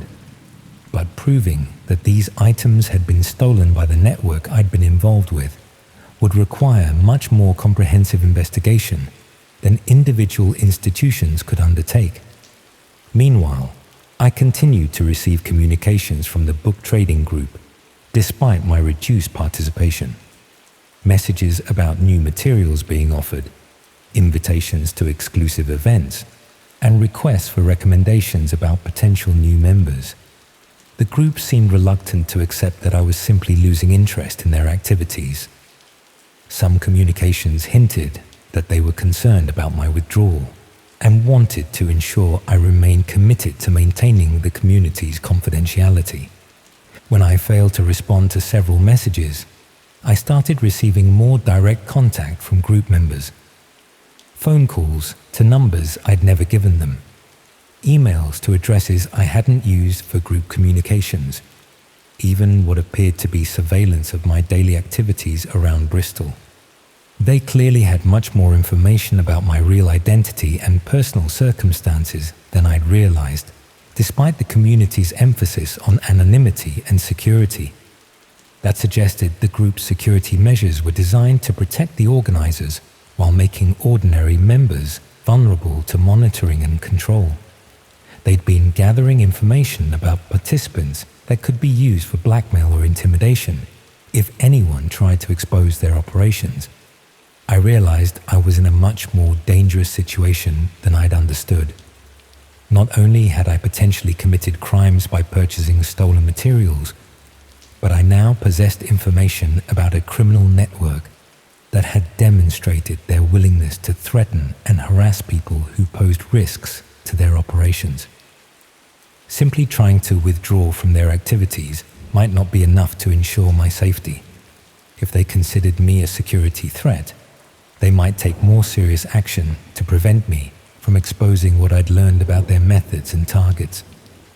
I started taking precautions around my daily routine, varying my routes between university and home, being more careful about who I shared personal information with, even considering whether I should report everything to police despite the potential legal consequences for myself. But I also knew that the evidence I'd gathered about their book theft operations was probably important enough to justify the risks involved in exposing them. Cultural institutions across the country were losing irreplaceable materials to organized criminals who treated priceless literary works as commodities to be bought and sold.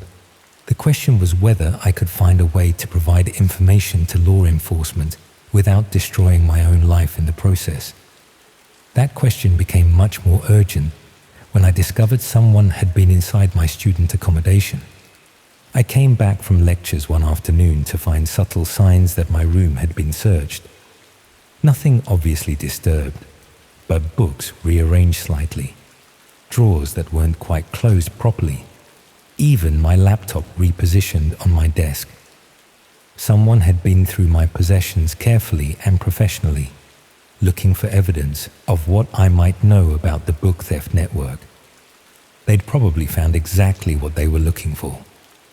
My research notes about the group's activities, copies of communications with other members, even photographs I'd taken of some of the rare books I'd purchased that might help identify stolen materials. Now they knew I'd been documenting their operations and posed a serious threat to their continued activities. I had maybe hours before they decided how to deal with that threat.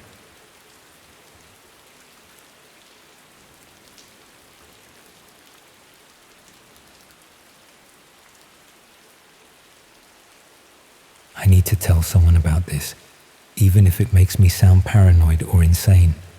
Maybe especially if it does. What happened wasn't supernatural or impossible. That's what makes it worse. Everything I'm about to describe could happen to anyone, and that's the thought that keeps me awake most nights now. I suppose I should start by explaining how I ended up on the dark web in the first place. It wasn't for anything dramatic or illegal. No drugs, no stolen credit cards, nothing like that. The truth is almost embarrassingly mundane. I was bored and curious. That combination has probably ruined more lives than any deliberate malice ever could. I'd been working remotely for about 18 months, doing content writing for various marketing agencies, the kind of work where you churn out blog posts about dental hygiene and insurance policies, trying to make the supremely dull sound vaguely interesting. My flat in Manchester was small, affordable, and utterly soul-destroying in its beige uniformity. Most days I'd wake up, make coffee, sit at my desk, and not speak to another human being until I went to bed again. The isolation does something to you after a while. You start looking for connection in strange places. Start convincing yourself that the internet's darker corners must be more interesting than your reality. I'd read about the dark web for years, obviously, everyone has. The usual sensationalist rubbish in newspapers, the occasional documentary that makes it all seem impossibly sinister and complex. But I'd also stumbled across more measured articles explaining that most of it was fairly boring. Political dissidents communicating safely, whistleblowers, people in oppressive countries, accessing uncensored information. That aspect actually appealed to me. I liked the idea of an internet that wasn't entirely corporate, where algorithms weren't constantly trying to sell me things or predict my behavior. Getting access wasn't particularly difficult. I'm not technically minded, can barely troubleshoot my own Wi-Fi when it acts up. But there are guides everywhere, if you know where to look. Took me maybe an afternoon to get everything sorted, and then I was there. The hidden internet, the dark web, the place parents warn their children about. And God, was it disappointing at first. Mostly, it looked like websites from 1998, all text-based and clunky, forums discussing privacy rights and encryption, marketplaces that were obviously dodgy, but presented themselves with this bizarre corporate professionalism, complete with customer service policies and user ratings. I spent hours just clicking around, reading things, not really engaging. It felt like wandering through a massive, dimly lit car boot sale, where everyone was trying very hard to look mysterious and dangerous, but mostly just seemed a bit sad. I didn't buy anything, didn't sell anything. Didn't even create accounts on most of the sites I visited. I was a tourist, essentially. A spectator. That's what I kept telling myself anyway. For about 3 months, this became my evening routine. Finish work, make dinner, spend a few hours exploring. I found forums dedicated to incredibly niche topics, people discussing conspiracy theories I'd never heard of, groups sharing banned books, communities built around philosophical ideas that conventional society had rejected. Some of it was genuinely interesting. Most of it was rubbish. All of it felt illicit in a way that was mildly thrilling without being genuinely risky. Then I found the invitation board. It wasn't called that officially. The site had some pretentious Latin name I've since forgotten. But essentially, it was a message board where people posted invitations to private sites deeper in the network. Most of them were obvious scams or honeypots. Exclusive investment opportunities, definitely fraud. Premium content access, probably illegal pornography or worse. I scrolled past those without a second thought. I might have been bored, but I wasn't stupid. But occasionally there'd be invitations that seemed more legitimate, isn't the right word. More intriguing, maybe. Invitations to private discussion groups about art or philosophy. Invitations to closed networks where journalists and activists coordinated. One person was even trying to organize an anonymous book club, which I found oddly charming. The invitation that caught my attention was simple. Just a few lines of text. Looking for people who feel disconnected, not selling anything, not asking for anything. Just want to talk to others who understand what it's like to be lonely in a crowded world.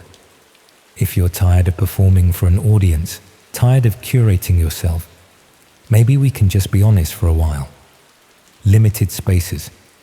Below it was a link and a passcode. I stared at that message for a long time. It felt like it had been written specifically for me, which I recognized as exactly the response it was designed to provoke. Anyone feeling isolated and aimless would read those words and think, yes, that's exactly how I feel. It was manipulative in its specificity. But I clicked anyway. The link took me to what looked like a private chat room. Very basic interface, just a black screen with green text. There were maybe 8 or 9 people in there when I joined, all using anonymous handles. Nobody said hello or acknowledged my arrival. They were mid-conversation, discussing whether genuine human connection was even possible anymore, or whether we'd all become too fractured, too performative, too aware of ourselves. I lurked for about 20 minutes, just reading. The conversation was surprisingly thoughtful. No trolling, no aggression, just people being remarkably honest about their loneliness and dissatisfaction. Someone talked about how they'd realized they didn't actually like any of their friends. They just went through the motions of friendship because the alternative was being completely alone. Someone else described the feeling of being hollow, like they were just a collection of responses and reactions with nothing genuine underneath. Eventually, I started typing. Nothing profound, just agreeing with something someone had said about how exhausting it was to constantly maintain a persona. The response was immediate and warm. Several people welcomed me, said they were glad I joined, asked gentle questions about my life. We talked for hours that night, about loneliness, about meaning, about whether happiness was even a realistic goal, or just something we'd been conditioned to pursue. It sounds pretentious written down like this, but in the moment it felt significant. These people understood something about the world that my real-life acquaintances didn't, or maybe they were just willing to admit it. I went back the next night, and the night after.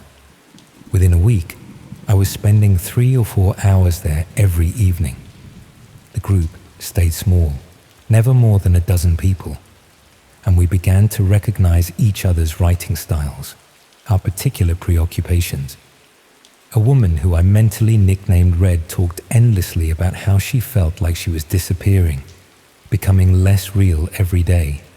Someone called Vertex was obsessed with the idea that modern life was designed to make us miserable, that every system and structure was built to generate just enough hope to keep us participating while ensuring we never actually achieve satisfaction. Dark stuff, but articulated with real intelligence.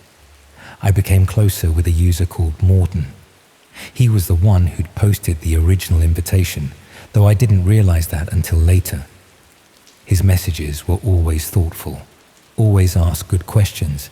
He had this way of making you feel heard that was intoxicating when you'd spent months barely speaking to anyone. We started having longer one-on-one conversations, separate from the main group. He asked about my life. I told him about the content writing, the isolation, the feeling that I was just drifting through my 20s without purpose or direction. He shared similar stories, a job he hated, a city he felt trapped in, the sense that everyone around him was pretending life made sense when clearly it didn't. After a few weeks, he asked if I'd be interested in something more substantial. The main chat room was fine, he said, but it was still just talk. Just people complaining into the void, achieving nothing. He was part of a smaller group, he explained. People who wanted to actually do something about their disconnection. Not anything dramatic or illegal, he assured me. Just experiments in authentic living. Ways to break out of the numbing routines that were slowly killing us all. I should have been suspicious. I should have asked more questions. But I was so desperate for something real, something that mattered, that I just said yes. He sent me another link, another passcode. This new space was different. Only 4 people besides Morton and myself. The conversations were more intense, more personal. We were encouraged to share details about our actual lives, no real names or identifying information, but specifics about our daily routines, our fears, our homes. The idea, as Morton explained it, was that we needed to be truly vulnerable with each other before we could move forward together. It felt like therapy almost, confessional. I told these strangers things I'd never told anyone, about how some days I didn't leave my flat at all, didn't even open the curtains, about how I'd sometimes catch myself in the mirror and barely recognize the person looking back, about the persistent, low-level terror that I'd wasted my life and it was too late to do anything about it. They responded with similar confessions. Red talked about her habit of shoplifting, not because she needed anything, but because it was the only time she felt real. Vertex described elaborate fantasies about abandoning his life entirely, just walking away from his flat and his job and becoming nobody. Another member, someone who went by Cypher, admitted to following strangers sometimes, learning their routines, imagining what their lives were like. That should have been a warning sign, that last one especially. But in the context of this group, where we were all confessing our darkest thoughts, it just seemed like more honesty, more vulnerability. Morton suggested we do an exercise. Each of us would make a small change to our routine, something that broke our normal pattern. Nothing illegal or harmful, just something unexpected. Then we'd report back about how it felt. I changed my walking route to the corner shop, started going at odd hours, 3 in the morning sometimes, when the streets were empty and everything felt slightly unreal. It was stupid, but it did make me feel something. Made the familiar streets of my neighborhood seem new and strange. The others reported similar experiences. Red started talking to strangers on public transport. Vertex began leaving his flat unlocked during the day. Cypher started recording videos of himself, monologues about his life, and leaving them playing on his laptop screen while he went out. It sounds insane now, writing it all down, but at the time it felt like progress, like we were taking control of our lives in small ways. Then Morton suggested something bigger. He said we'd reached a point where we trusted each other completely, where we understood each other. And he wanted to propose an experiment in radical honesty and trust. Each of us would share our real address, not our names, not any other identifying details, just our addresses. And then, at some point over the next month, one of us would visit one of the others unannounced, just show up at their door. The idea, he explained, was to force a moment of genuine human connection. No hiding behind screens, no carefully curated responses, just two people who truly understood each other's loneliness, meeting face to face. It would be uncomfortable, yes, maybe even frightening. But wasn't that the point? Wasn't real connection supposed to be frightening? I can't properly explain why I agreed to this. Part of me knew it was insane.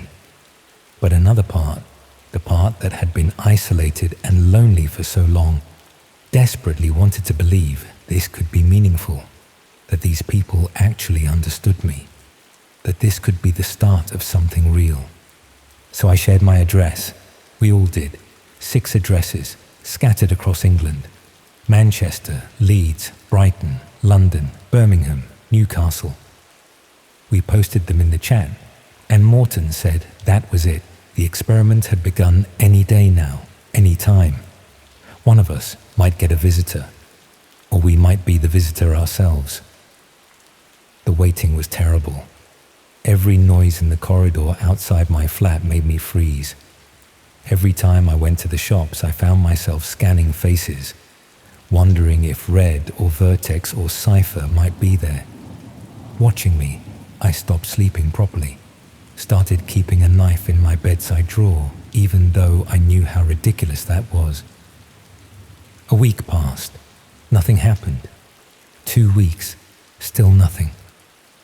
I went back to the chat room regularly, but Morton had gone quiet. So had Cypher. The others still chatted occasionally, but the energy had changed. We were all waiting, all anxious, and it poisoned the conversations.